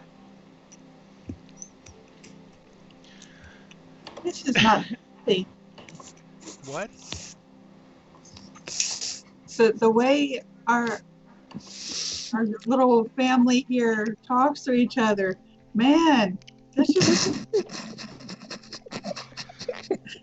not healthy. You two boys need to get a room. Unfortunately, you're no longer going to have your ketamine joke. Oh yes, yes, yes. Oh, it's so good. Boy. It's so good. It's so good.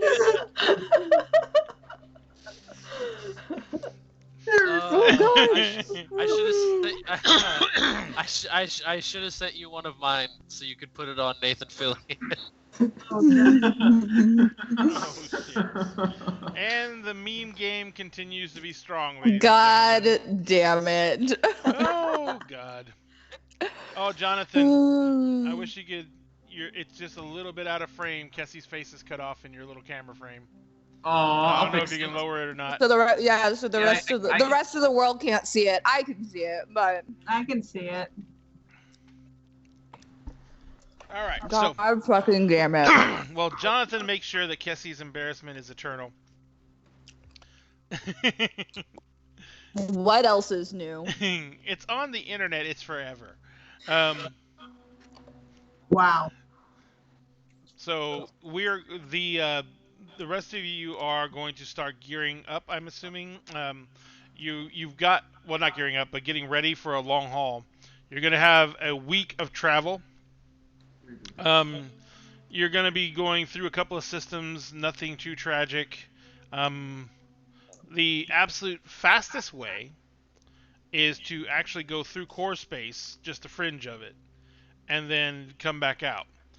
You can bend around it and go anti-clock on the spiral arm of, or going the opposite direction of the orbits, and that will add basically about a day or two to the trip.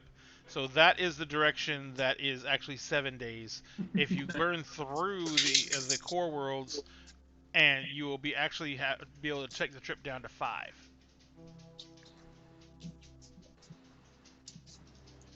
So which way did you want to set up your nav to take you?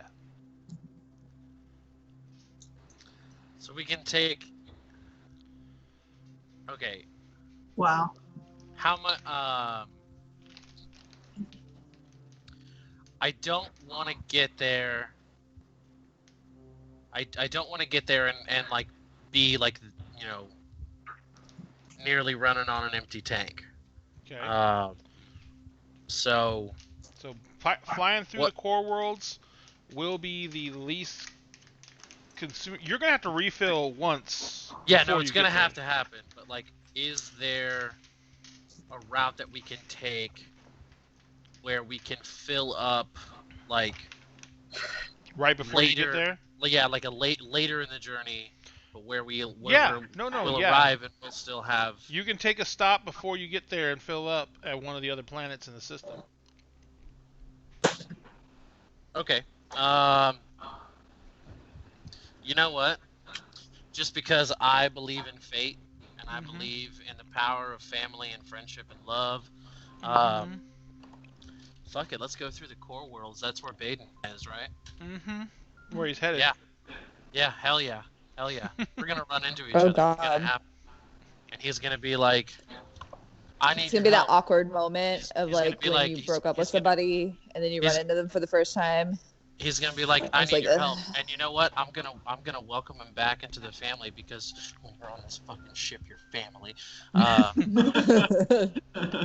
Doesn't matter how many times you fuck up or how many times you run away or call me a whale. A whale. I'll take you back in, open arms, man. Fucking cue the music, Journey. Get it on the cue. I was thinking more. Arms wide open. Oh my God. Yeah, it's gonna happen. Oh my God. Nothing to hide. Believe when I say. All right. Through the core. That's the short answer to the question. Through the core. I'm sorry. So you're making for the Kalidasa system, and you're going to go through the core worlds.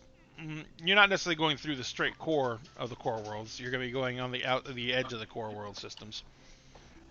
It's going to take you about 5 days, plus 5.5 days, because you're going to spend one extra time period to make sure right before you get to planet that you're full up on fuel and ready to bug out. So, Jude, you basically set the initial course and start the initial burn. But after that, you got like a full day before you're even going to get to any type of occupied space again. So what are your guys' plans for the next couple of days? I'm working on that, cutting All right. towards the thing. So what are you trying to achieve with that, sir? Well, I figure I'll workshop it with you, but it's going to be something that I need, or that can do the job efficiently without having to lug around like I don't know, a container or something. Like I'd imagine like a ship or a torch that cuts through ships and whatnot. We'll have to. Mm-hmm. So something portable, something effective, something that can get them in and out. Okay. So it's going to be a D10 because you're doing a major modification. Okay. Um, it's going to be only a D8 for complications because you're used to using this equipment, and this is something that you're just you're trying to modify a rig off of something you're already very familiar with. And then it's going to be a D8 again because this is dangerous. If you mess this up, it can be turned into a very small bomb in someone's pocket. So I need you to make me your crafting roll, and my total is a 15. Well, that's fine. All right, so here's what's gonna happen. I will be able to use my technologist because this is some technology shit. Will this count me as ship's mechanic? Mm-hmm. Fantastic. So that's that, and then what is it like a craft and a mental? Yep. All right. So that's a D10 and then 3 D8s. Let's see if I have any of these old thing of things. Thing. Thing of things. Nah, nothing that I can use. Oh, I have my customized toolkit. You can definitely use that. Yeah, I don't think I've been adding that, to be honest. That's well, Jude did have it for a while when you're unconscious.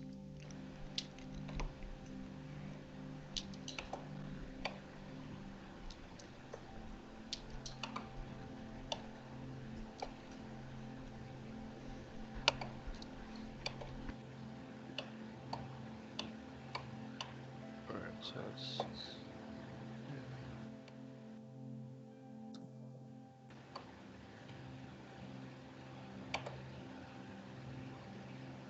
Look what you did, Lauren. You left All for right. minutes and it got completely quiet. Damn. Oh, jeez. Well, it's only one. Oh, no. It's only one out of all the dice pools that I rolled. It's only one.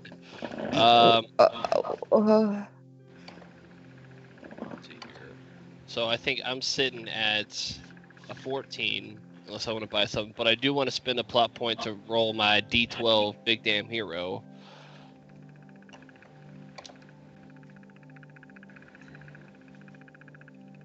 Fuck yeah. All right. So Nice. So that's going to be a 26 versus your 16. Are 15. you going to... His was only a 15. Yeah, you're right. 15. Are you going to spend the plot point to make it an 18? I can barely hear you. You're muted, technically. I can only hear you. Yep. There you go. Sorry about that. I have to do that before I give my final total. Cool. So I can't spend then. it now. So I did get a complication, but I also and Captain beat it by Caffeine 10. gave you a D4, by the way. Really? Yep. Oh, yeah. Mm-hmm. Okay, so question, if I roll a 1 on this, does it count? On Captain... Oh, no, not on the Big Damn Hero dice, but it does count on Captains. Oh, then... You know what, Captain Caffeine? I appreciate that, but I think I'm sitting pretty good right now. I appreciate you. You're fantastic, Captain Caffeine, but I think my chances are super good right now. So I will put that in the piggy bank. Thank you. No problem there. All right, so I don't even know what's happening in chat. Oh my god. So, you basically, I am buying the complication. So you did get you basically raise the stakes and then raise it again. So you can use one of those to actually remove the complication I bought. Can I? Yes, you can. Oh, well, Fuck yeah, I would love to do that. And then you still have raised the stakes successfully, and you basically double down because you have it beat me by 5. So you Yep. basically put together the device. It has. You're basically estimating the thickness of the cell, the safe, and you're trying to make sure that you give it, like, you're giving it just enough fuel to where it will be able to cut through the lock so they can open the door to the vault, and that's it.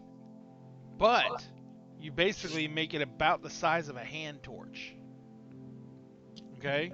So, and you basically, you have you ran the numbers really hard, and you're like, I ran it real hard. Yeah, and this is exactly how much you'll need to get through this, and so you're fair, and you are fairly certain you got it dead on.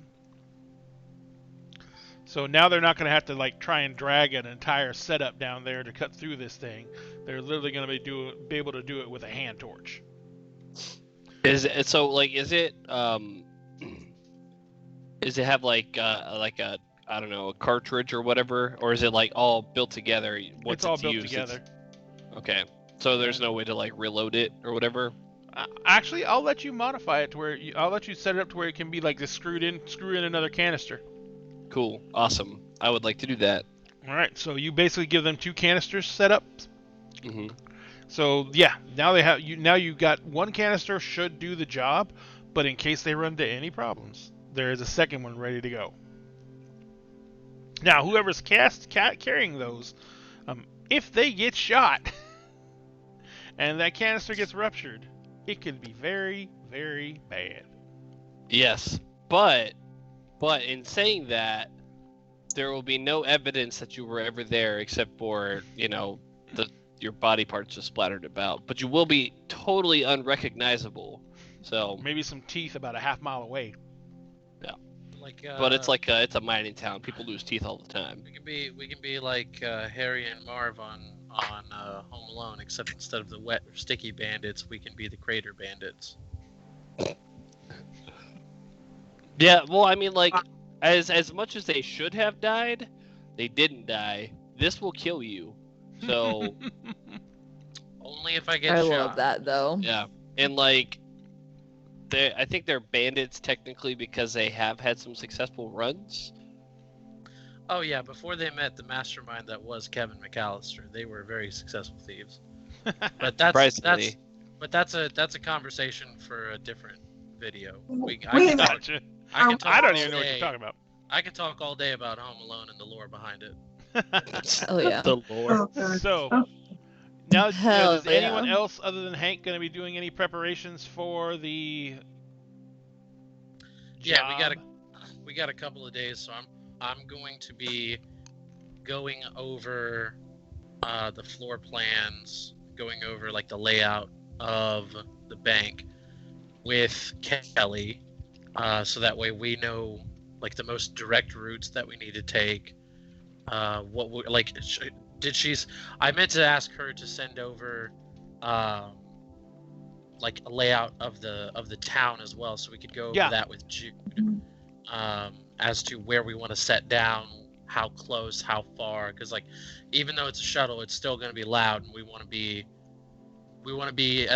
close enough to be able to get there, like quick, probably on foot, and then get out of there quick, because foot is going to be the least amount of noise. So the fastest ground vehicle, if you were not to go on foot, would be the mule, but it's half and again as big as the shuttle.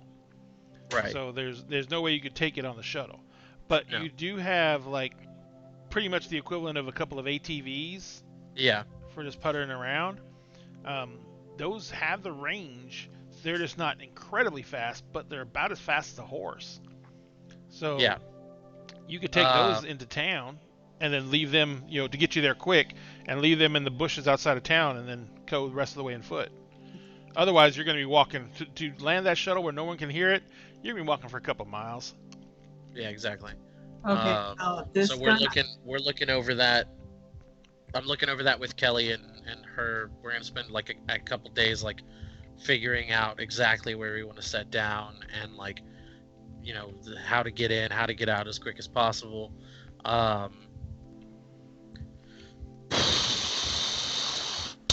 Jude, are you gonna come with us? Like, are you gonna like keep like a lookout would be helpful? I mean, that's the plan, right? Yeah. You mentioned the piloting skills, but you also mentioned them the keen eyes. pair of eyes. Yeah. Jude gets do a that. gun. Yeah. Actually, Jude, you're trained on Jude how to has use a- firearms. Jude has a gun, right? I was Mhm. gonna say Jude has a service pistol. Yeah, I've had I a firearm don't since know. the very beginning. Just I was gonna say I don't know that because she hasn't No. shown it to me. But like, I know Jude. I know Jude has a pistol. Yeah, he has a service pistol. So Okay, I want here's- to. So with I the want to do that, and like we've done a couple salvage missions, and I've been working salvage missions the majority of my life. So I'm pretty confident that like cutting through like won't be something that we need to practice. So I'll probably be on the door just because I've been doing that like the majority of my career in the verse. Mm-hmm. It's a matter of like getting. We just need to figure out how to physically get the money out in as little trips as possible. Like it's Gotcha. gonna be a fuck ton of actual physical money. Mm-hmm. Yes, So, it is. It and is. money is not like it's not light when it's in large bundles. Yep. You can pick up a little like what they call a dog cart, which is this two-wheel little trailer that you can hook to the back of one of the SUVs. Or the SUVs, the ATVs. Yeah. Yeah, that's yeah. right. We're riding up in Take- Lincolns, baby. Oh yeah, taking that Escalade, baby. Well, I'd show So- them the thing you take to cons. I mean, it's real easy, but lost it. So Hank's gonna give me like the powered up torch. I'll work the door. And then Kelly. Someone needs to get in and put the code into the security device to deactivate the alarms. On it. That's what Kelly is there for. She's a security specialist. She's Sure, we'll go with that. She's gonna be able to do that. And then basically I'm just gonna have Jude kind of like keep watch while we're doing this. Gotcha. Do it. Boom. With this improved torch, what's our estimate for cutting through the door? Like time. It is basically a it's a plasma torch. So with the thickness of the door, Hank, you estimate that it'll take them around 6 to 7 minutes to cut the lock out of the door, at which point the vault door should just be able to be pulled open manually, because there won't be anything holding the door closed. Well, spun and then opened. Right. So, yeah, I'll work the door. When the door is done, Kelly and I can open it, get inside, load up, and then we're out. Hopefully easy peasy before the alarms start going off. Now, if we have an alarm problem, did she tell us what a response time would be? She did. She actually showed you where the sheriff's office is, which is also where he stays, and it is literally like 4 buildings down. Okay. He has to get his pants on and grab his gun. Right. So. Oh yeah, and I might have fucked up his lock, so he'll be in effect locked in for a couple minutes. You can try and go by his place and fuck up his lock. Yes, I can. You shut up. You're staying on the ship. I mean, yes, you can, but should you is the real question. Yeah, I'd like to minimize our footprint on this town as much as possible. I like that I'm actually getting to use my one with shadows stuff. We can. I mean, realistically speaking, like what are your skills for that? Because if you've got the dice for it, then like, fuck it. More time is more time. Okay. You have to type no, here's /roll or /roll. No, baby. He's asking you what Like, skill what- sets you have that give what you these skill- abilities. Yeah. Oh, the one with the shadows. If I replace my sneak with a D4 for my next roll, That's I get always there.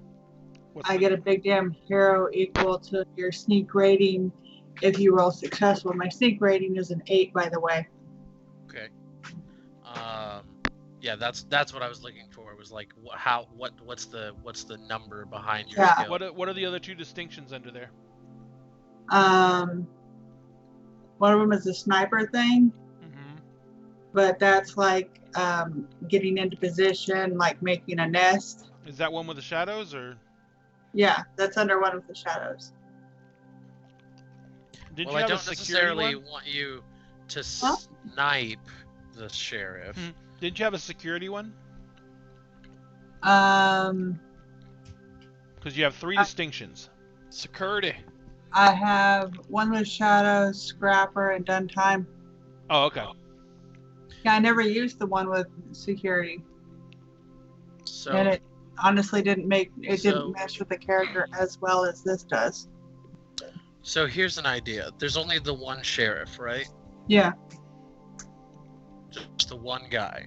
Yeah. In the town. So what if you did sneak into his house, but you took some ketamine with you, and you made sure that he stayed asleep, By enough to killing keep- him. just enough to keep him asleep. The doc knows the dosage. It's fine. But you make sure that he stays asleep, so that way, if the alarm gives us problems, they're not problems anymore. Okay. Well, if you really want, I could sneak into the one sheriff's house, and I can make sure he never wakes up. No And killing. Doc wouldn't have to know anything about it. No killing. No. Wrong. Bad. She said that the sheriff is a friend, Oh, and Okay. we are trying to do legitimate business after we complete this job. In How this about- town, where How the about sheriff we lives. just where his leave the children sheriff play. alone? Yeah, we could just leave the sheriff completely alone. well, And if since he's a friend, I'm gonna trust that, he'll be a friend and sleep through that night. she said that he would try to stop us. Let's just leave the sheriff alone. Yeah. We're going way off kilter. We don't need all that business. So We just need to get in, get out. That's fun. so we do need You know, it's also fun. we do need Not being a in jail. we do need a plan. Or dead. We do That need a too. plan for if the alarm goes south, because I don't want to jinx us, but like I can feel it in my bones. Something's Okay. the heist never goes according to plan ever. Okay, It never so happens. here, No Let- let's- way. so No we're gonna have about- way. what, like 15, 20 minutes? we have 15 minutes of peace. No alarm. Okay, Yeah. so let's see. The torch is And- gonna cut. It's gonna take 6 to about 7. 6 to 7 minutes. Right. So that cuts our time in half, basically. And then you have to add getting into there, and then also gathering everything up, and also getting And then out. leaving. Yeah. Yeah. So I think what is going to happen is Well, once the door pops, we can get Jude inside to help with the loading of this stuff. I mean, what good is a lookout if you're going to bring the lookout inside? Sounds like you might we're- need a 4th person. Well, I would love to. I would love to have a 4th person. Hey, Doc can fly. No. No, she can't. You made me fly with ketamine.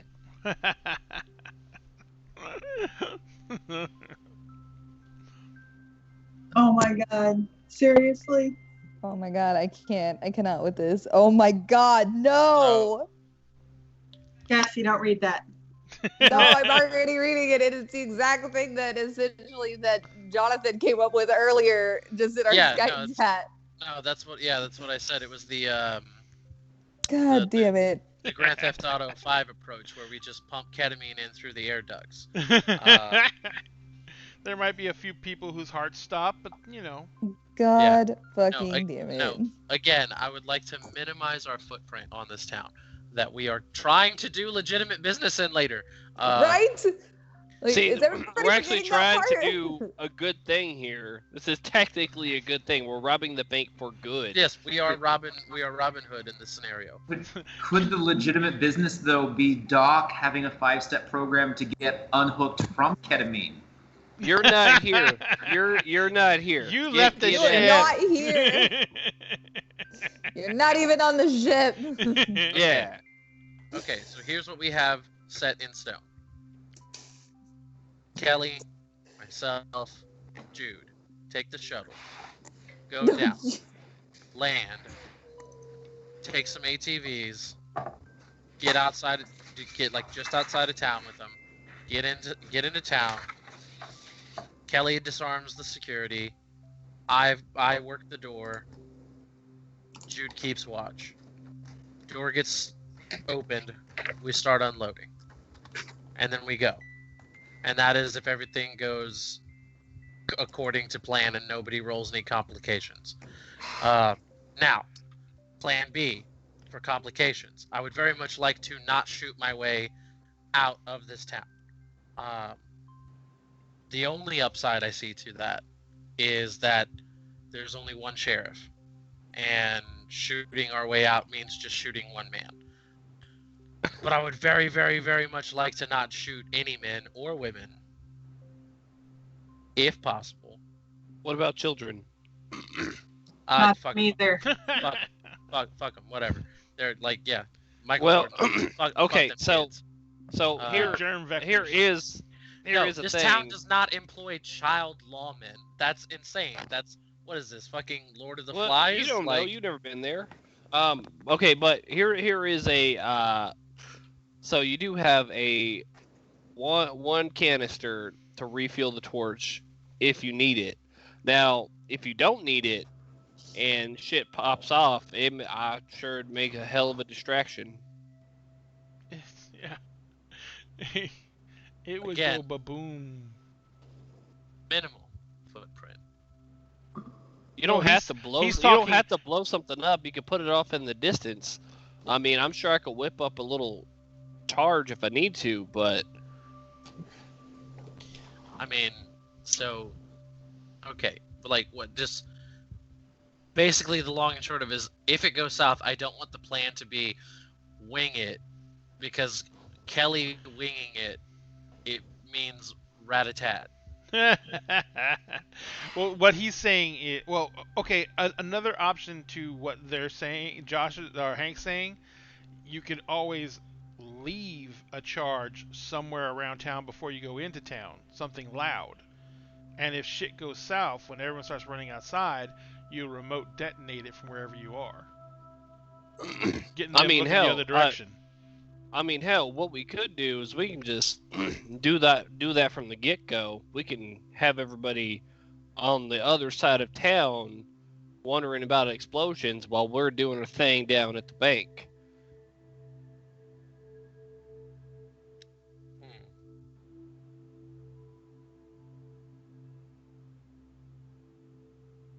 I mean, hey, that's not a terrible idea. Here is also to add on to that, like the guy who we're fucking over has fucked over a lot of people.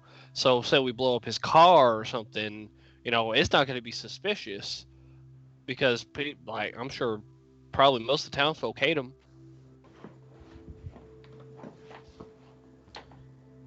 So if we blow up his car, sheriff is over there dealing with that. It's very typical. And then comes back, oh shit, the bank is robbed. Oh shit, all of his money is gone. Then that just adds credibility to somebody, somebody he fucked over. He is in bed with some unsavory characters. Mm-hmm. Okay. Ladies and gentlemen, stop discussing what different versions of ketamine can be used. People are getting way too much into Google and chat. Why is this my life? So anyway, Blame Ray. Why I do you said blame Ray. It I is mean- Ray's fault. I mean, It is Ray's fault. I mean, Captain Caffeine presents a valid point. Esketamine is already in aerosol form. That's all I'm saying. That's all I'm saying. No risk. No none. Mhm. So you guys are coming up with a tentative plan. So we're gonna pause there on you guys, and we're gonna hop over to Oh jeez. Baden. So Can I interrupt real quick? Absolutely. Oh, please. Okay, because the one thing that I wanted to do while we were en route when I had time is I wanted to send a text wave to Baden. Oh, okay. Oh, Texting the traitor, huh? I'm just kidding. A little bit. when you're here, you're family. When you're here. All So right. just a brief little note that I send over text. Just Baden, thank you for your gift, but I'd rather have you back on ship. I can't speak for the rest of the crew, but I find I miss your good sense and company. We're headed to complete a job in Kalidasa, and I hope you are finding whatever it is you're looking for. Best wishes, Jude. Oh. She betrayed you all. Jude is so wholesome. That's not a Okay, betrayal. go on now. That's not a betrayal. That's just Jude being wholesome. Yeah. Jude has the courage to say what I want to say to him. Just come home. I miss you. Come home. I'm sorry. I'm sorry we fought. So basically, on the second day you're on ship headed into the core worlds, you get a wave. And it's from Jude. That wave? Yep.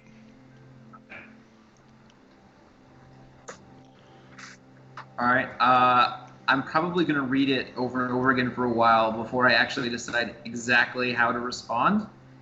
And then I will probably send a message back. And I will encode the message so that only Jude can open it. So I don't know how long it's going to take her to figure out what the code word is to open the message. Is it strawberries? No, that's not great. Wow.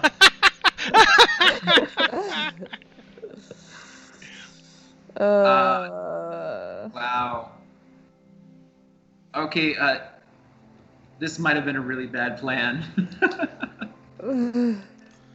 What plan is that? Encoding the message. This might be a really bad plan. What are you trying to say?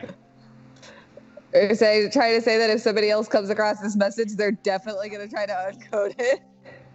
I'm just saying, like, it could be bad because Jude might not even be able to get the code word. Yeah, that's also true. Is it Possible. ketamine? Everybody's Ketamine. gonna The guess message is not for ketamine, the Baden. doctor, okay? Everyone would guess that. Okay. So the message basically says, thank you so much for reaching out to me. I really appreciate it. It's been a rough couple of days. Cap and I haven't been seen eye to eye. And the last time we did, Eyes to eye. eyes to eye. Eyes eye. Oh God. God damn it. Oh man. Oh, why did you have to correct me like that? You're welcome. Yeah. I probably would use proper grammar though, so it probably would say eyes to eye. But last time we did, you pretty much told me to Goram off.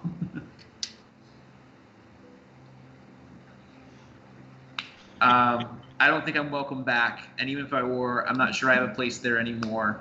I'm not sure I have a place anywhere at the moment. I'm still trying to figure out what's going on. Is that the I hope that things do work out for you, and I hope you keep in the loop.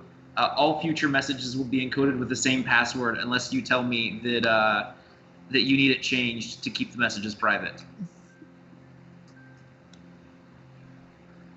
You actually don't have to encode a message to make it private.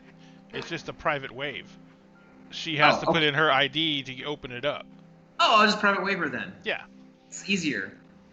There you go. A lot less likely to have Jude unable to figure it out. That would have been really awkward. You're like 5 days later. You're like, I still can't figure out how to open this thing. All right. She like calls in Hank. Hey Hank, and she's like hiding who it's from. Just like put her hand over the screen. I need you to open this for me, but don't look. Oh man. All right, so you guys, so you basically send the wave back. Is this going to start an ongoing chat, Lauren, with Jude and Baden? So the wave comes back almost immediately. So you know he's actually not immediately. Comes back within an hour, which means you know he's actively reading them.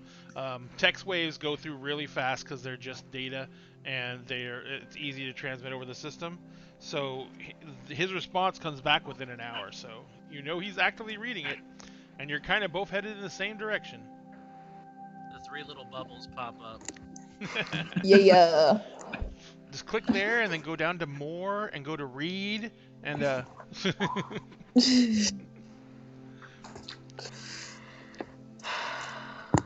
what are you doing? Now I have to think about how I'd actually compose a response.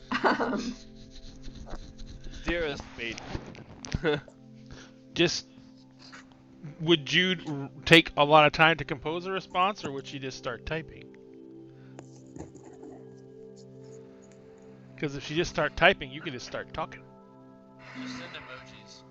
Send emojis. Send emojis. Winky face, poop monster.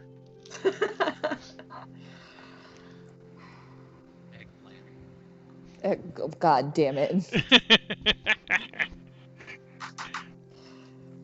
Oh. If you need time, you can always do it later. Yeah, I think, especially with how everything was left off, I think Jude wants to pick the right words to say, especially because words are Baden's one of his greatest strengths. Mm-hmm. And there's so much meaning in how he says things. I feel like there's this pressure to choose the right words. And so I feel like she'd take some time to figure out how she wanted to actually say things. Okay. Well, we can come back to that in just a little bit. Back to Baden. So, Baden, you are sitting there on the ship. You just got away from Jude. You're 2 days into your trip. You know you've got at least another 4 days before you and 1 ship transfer before you make it back to Sanoa? Sanoa. And so you've been you've been called back. You don't know what's going on. Let's go. But on your second day out, you get an audio wave that comes to you directly. It's a private wave, and in the audio wave, you hear a very familiar voice, and you hear Baden. It's been too long. And you recognize it as Alexia. And she says, I have done some string pulling. And I hope you won't be too mad with me. But I'm afraid that things have gotten very out of hand. I arrange to have you called back in order to enlist your aid. you have to remember that Gentry, or Bobby, he never really fit in well, but for some reason, after graduation, his career took off. I don't know what you showed him or what you taught him, but he became a rising star. And you know how Dante is. He could not take anyone outshining him or outpacing him, especially someone who he had so little respect for. And he's made it his ambition, for some reason, even though against all guild rule, to ruin Bobby. And things have gotten bad. If you get this, I need you to redivert your course. You are not being recalled. I just used a friend's security codes to issue that, to get you moving in the right direction. She says, I'm sending coordinates. I need you to meet me. I need help. Dante has managed to implicate Bobby in some dealings that not only would spell the end of his career as a companion and have him cast from the guild, but he took it too far, Baden. He could be in serious trouble. She says, even if you can just give me some advice, I don't want to do this over Wave. I'll pay the rest of your expenses to get wherever you want to go after this. She says, but I just need help.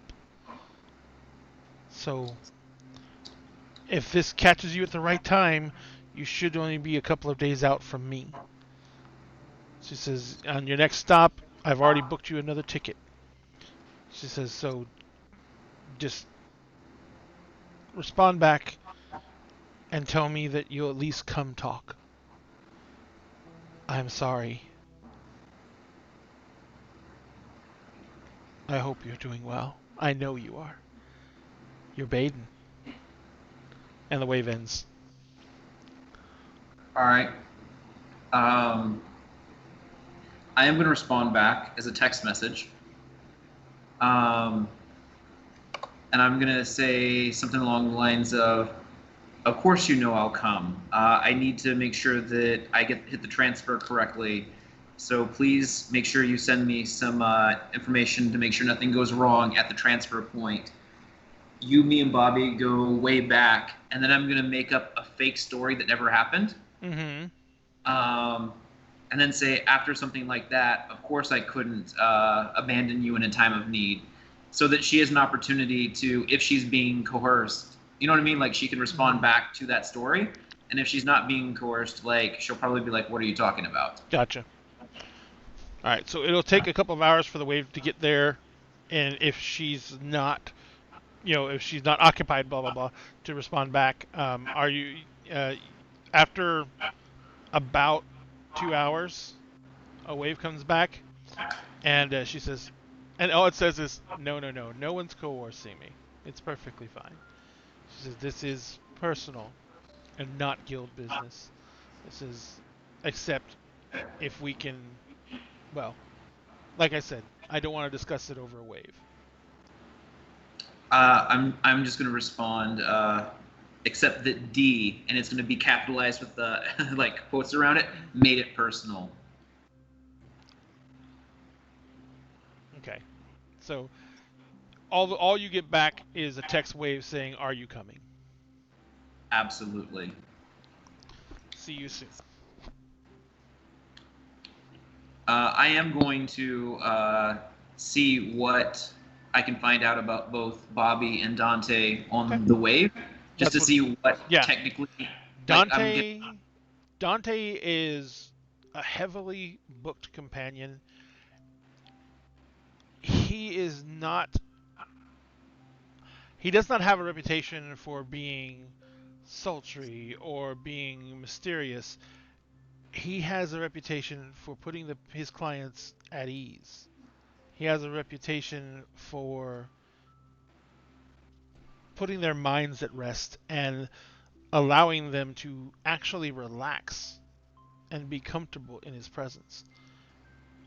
He is known to be a very kind, considerate, and gentle person. And that comes across with his client list, which is becoming quite readily a who's who of the core world's elite. And Dante. So that's not at all Dante from school. No, that was Bobby. I'm sorry. Oh, Bobby. Okay. I'm like, that does not That's sound Bobby. like That's Dante Bobby. at all. Yeah, Dante. He's been doing well. He's not. He's by no means, shape, or form is he like turned into a failure.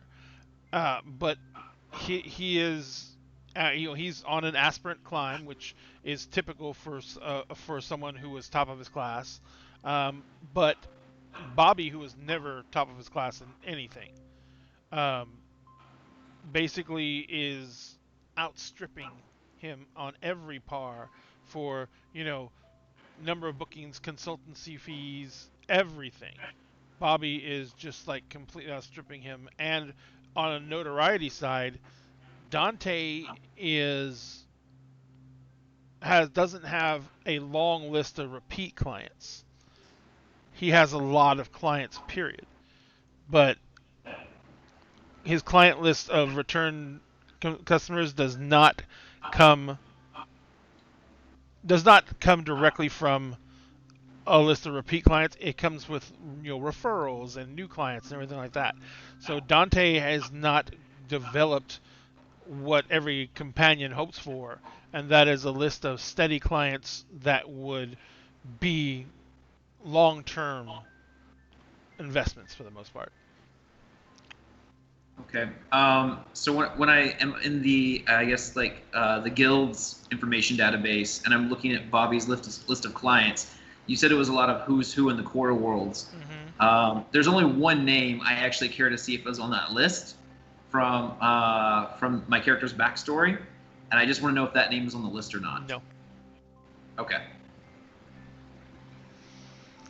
And that might, no, there's not on the list. No. All right. So, but yes, so it's gonna take you, like she said, your where you were scheduled to actually change ships. Instead of changing ships and getting on the same ship you were continuing on with, you'll be actually getting on a separate ship and going more towards the Red Sun system. Okay, like into the Red Sun system, or just closer to it? Into the Red Sun system.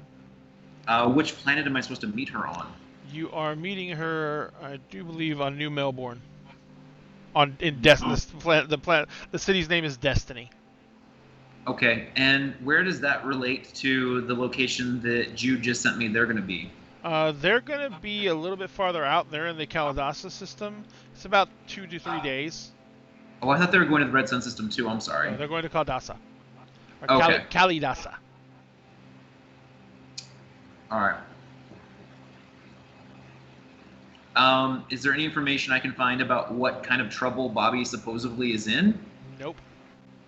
Okay.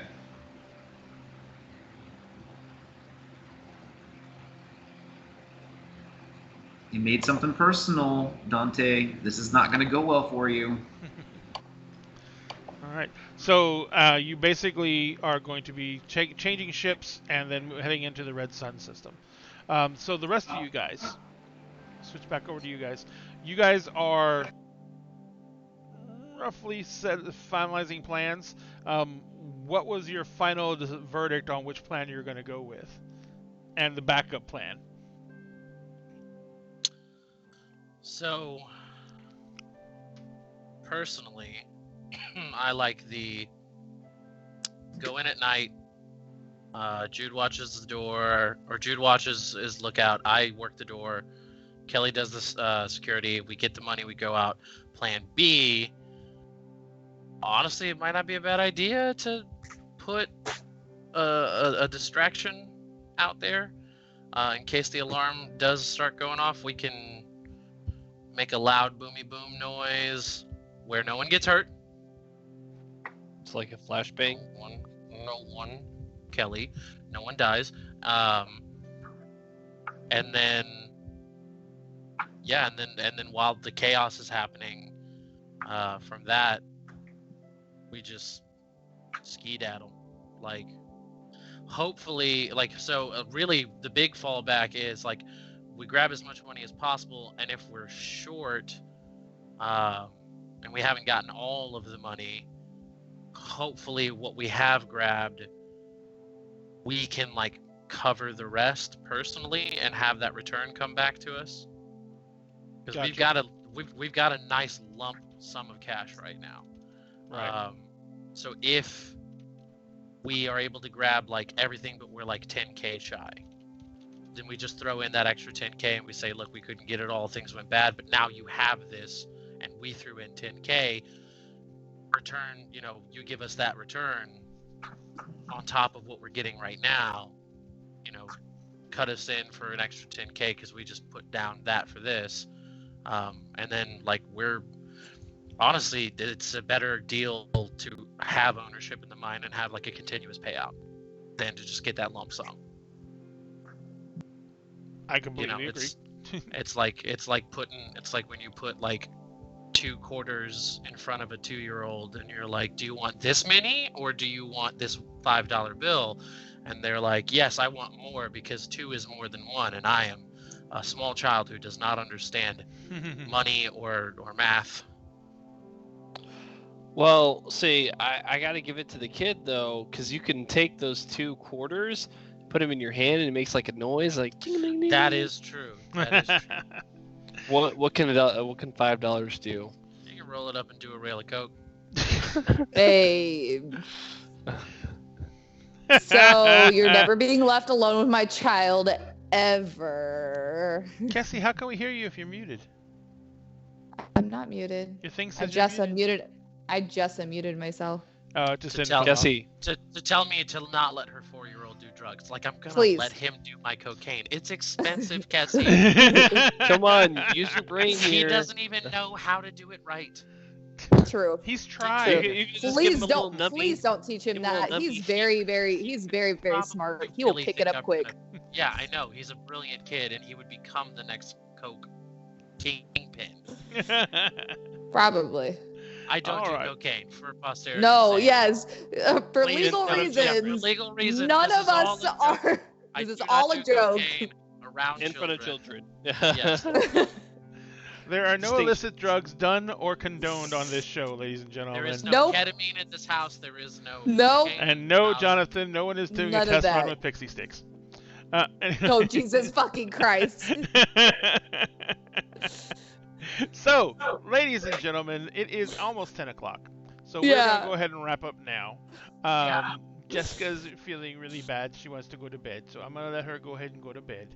But the rest of us are going to say hello and say good night to all of you. Remember, we are doing our race to 10K. We will be making a drawing on the 24th for one winner who is going to be selected out of all the people who go to our page, like and follow the page, and then go to our post about the contest, share the post, and comment on it. If you do those things, you will be automatically entered to win, and the prize is the entire library of D&D rule books, which is the Player's Guide, the Monstrous Manual, the DMG, Mordekainen's Tomb of Mordekainen's, Xanathar's, Sword Coast, Tasha's, I missed one. Villas. And Volo's Guide to Monsters. We're giving away that entire library to one winner when on March 24th, as long as we hit 10K followers. So help us out any way you can. Go to our page, like our page, follow our page, share it out, share out posts that you like from our page. All of that helps us get noticed. Share that contest link on your page, and you will be entered to win, and we will go ahead and get that set up. Oh yes, I'm sorry guys. We did forget we have one more thing we have to do as part of the game, and every single game we go through and have to name the episode, because in this game system, episodes are experience points, and they can also be used for callbacks. So, and callbacks are a special way of getting plot points. So, ladies and gentlemen, let's go through, or should I say, our cast and crew. We have 2 submissions already for possible names for the show. One, and they're both spun off the other. One is, or 3 now. Sorry, I forgot that other one. So, Josh Hawkins has said The Sit Down and Old Friends, and Runyon submitted Old Friends, New Enemies. See, I say old friends and not new enemies because we haven't made any new enemies yet. Yet. Yet. Yet. I think old friends ties into both our plot and also Baden's plot. Yes. And Baden doesn't necessarily have new enemies. I think it's from what it sounds like, it's always been like a kind of not nemesis, but like Frenemies. an asshole or like thorn in his side. Yeah, that's definitely fair. So I'd say like old friends kind of covers the whole spectrum. We need to figure out how to put old and friends, which would be in quotes, but we had to put friends in quotes too. Okay, so for the same reason we're looking at like old friends, I'm tempted to recommend like a simple favor, because it seems like both of us are being asked a simple favor that's going to go big sideways easily. I wouldn't say robbing a bank is really a simple favor, though. Yeah. No, but from Kelly's perspective, it is. That's who got the ask. True. Yep, that's true. So, what is weaponized ketamine? Weaponized ketamine. Aerosol ketamine. All right. So, what do you guys want to go with? I vote for old friends. Yeah. 2. I think Old Friends is the best that we've seen. I like Old Friends a lot. I like Old Friends. There's enough. That's a majority. Old Friends it is. So the title of this episode is Old Friends. Ladies and gentlemen, thank you again so much for being here tonight. Remember, we're also doing a contest on Twitch. We're trying to get to 300 followers on Twitch, and as of right now, oops, I forgot. I checked it a little bit ago, and it was 213. So at 213, we've gotten more followers tonight. Yes. Thank you so much, everyone. And we are going to try and get to 300, because as soon as we do, we're giving away that huge collection of miniatures that you've seen scrolling through the center of the screen. There it is right there. That is the Heroes portion of the set. But it is a set based on the spoopy times of Halloween. It is a vampire master and his minions versus those 3 heroes.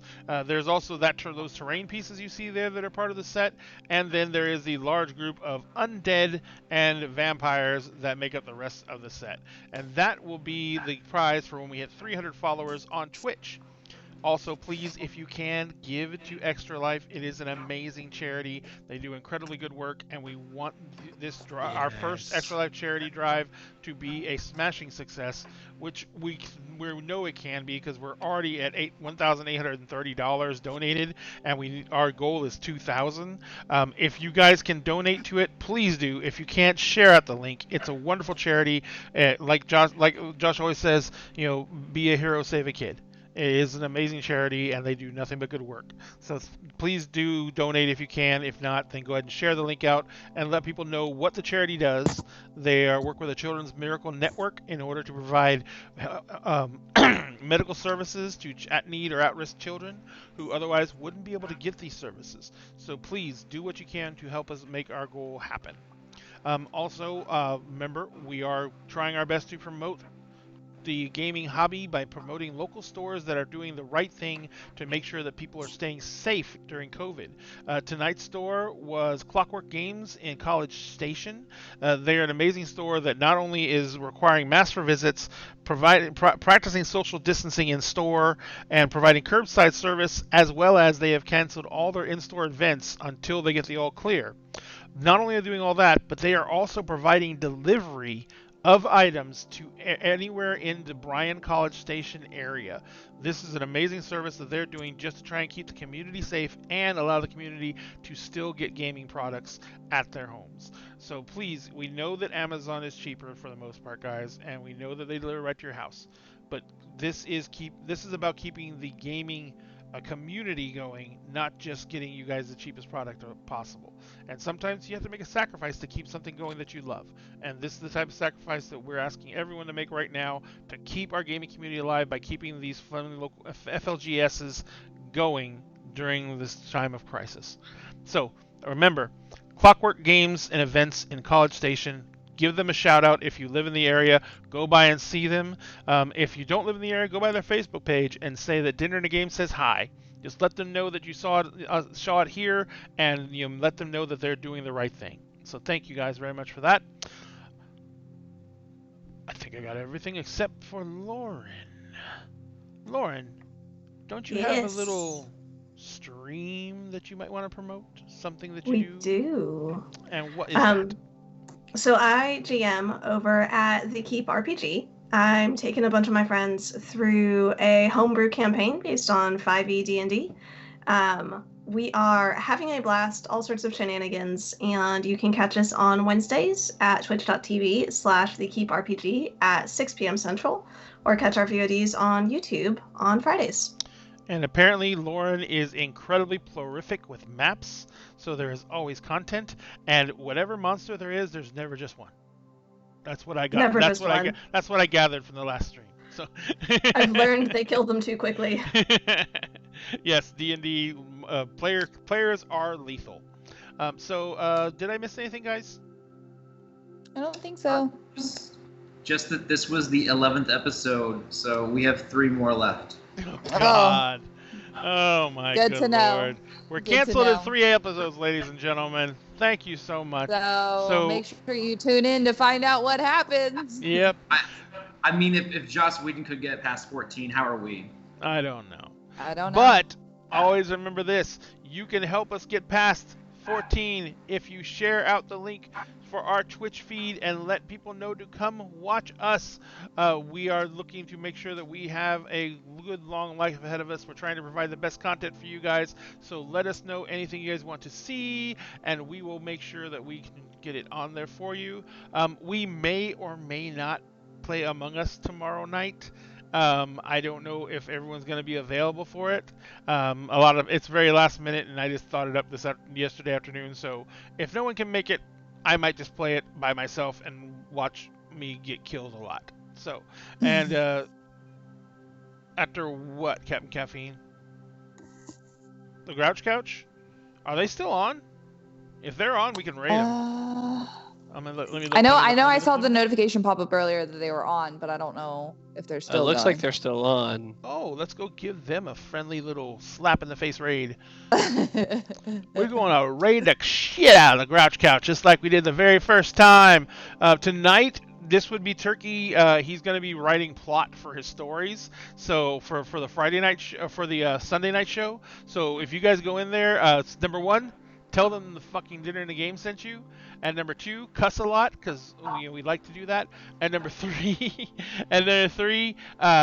help Turkey out, man. He loves to get input from the crowd to get ideas for the stories. And trust me, his stories are wild enough. If you guys can help make them crazier, it would just add to our entertainment after our show on Sunday. Oh, hell yeah. Captain Caffeine wanted to point out that they got 14 episodes and a full feature movie. So yes. Once we get past the 14th episode, we can draw straws to see which half of us live and which half die. Well, I was gonna say if we divide it by hours, each show was roughly an hour. The 4-hour movie was 4 hours, so that's equal to 4 shows. Therefore, we have 18 episodes to go, because we can't do a full feature movie. Yes, but some of us only have 16 episodes to go if we're dying. Yeah, that's true. Yeah. Most everyone dies about halfway into the movie. I mean, Yeah. Well, I mean, several people died. Both died. Yeah. We know Jude's a goner. Definitely. We don't have to be Serenity. We want, the Doc could die. Hey. By ketamine What ketamine overdose? Yeah. I think that's called irony. Wait. Yes. Can Doc die on the ship from sampling the ketamine to make sure all of it was still in stock and good? Yep. That's Yeah, fine. she's Y'all laugh it up. She's like a little bit of a Y'all laugh it up. Y'all laugh it up. I'll remember. remember all of this. So, ladies and gentlemen, thank you so much for joining us tonight. We just as always, if you do not have to go out, don't. It is still freaking bad out there, ladies and gentlemen. If you can stay home, please do. But we know people have to work. We know people have to go out, and there's tons of people who are essential workers out there. So if you do have to go out, please wear a mask. It's not just for your protection, it's for everyone's protection. But if you don't have to, stay home. Stay home and watch our shows. We have tons of stuff on YouTube now. Go back and watch the old episodes. Stay home. But in the meantime, we want you to make sure that you stay safe. We want you to make sure you come back and join us episode after episode, because you're our family and you're why we do this. I mean, yeah, we'd still do it because we love gaming, but this has taken on a whole new life for us, and doing this for you guys has been a fucking amazing experience, and I don't know how I could ever replace it with anything else. This has been a turning point in my life, a turning point in my gaming life. I hope you guys feel the same. This has been amazing, and I can't believe that you guys let me come back week after week and do this for you guys. I don't care if there's just one or two of you in the audience. If you're there, I'll be back. So, thank you guys so much for all your help. And remember, no matter what, at Dinner and a Game, we will always save you a seat at the table. Now, are we ready to raid the Grouch Couch? Or did I have to set that up? Well, Yep, you know, they're still up. we just always like we raid, Someone else and always then saves like the- all the end of the stream gets cut off. Yeah, well, this is good because the end of the stream's not getting cut off. I just have to get us into raiding position. Yep. Come on, Eileen. Come on, you can do it, machine. My machine doesn't want to do it. All right, Hey. guys. Let's look at the Cap and Doc Harry. Oh my god. I love it so This is much. no longer the plan. So I mean, I don't feel like I can use this again. No, but I Aw. love it. Oh, come on. God, this is going slow. Sorry, Cap. I couldn't find you, so I just used the Reaver Action Head toy. Totally fine with it. Love it. It's very, very good. Very realistic. All right, we raiding. Oh, did you Are get it we? up, Josh? Are we? I mean, it says is raiding the Grouch I Couch. did it. Yeah. Oh, thank you, Oh. Meg. Woo! Mine's Man, still here like we go. loading. It's still running Oh, hours. no, we're going to be raiding them in just a second. Bye, guys. Yeah. Okay. It says we're raiding. I think I don't know. It like it froze. mine's just loading and like it's frozen now. Mine's loading now. Look Okay. at Kessie's face. No, don't look at my face. The Never chat look at still my hasn't face. changed. John is like. I'm Vanna Whiting the picture. I'm going to clip us dancing. It's gonna Yes. Oh happen. my god, please. Holy shit, that was amazing. I I was was randomly laughing just so started, like- hard. Meg, do we raid? Oh, there we Oh, go. yeah, There we go. Yeah, there it goes. There it goes. Whenever you're, well, since the delay, that would make it tricky. Because it does do a raid now button after a countdown. Yes. So then you can just, when you're ready, click it. Okay. We're there. It's my 2-month sub anniversary to the Grouch Couch. I feel like this was all really out of good dinner. for a 10-minute break Photoshop job. I think I only actually spent like a few minutes on it. It's very impressive. Yeah. And I appreciated Kessie not being able to control herself with laughter when she saw it. Dude, it was amazing. It was so good.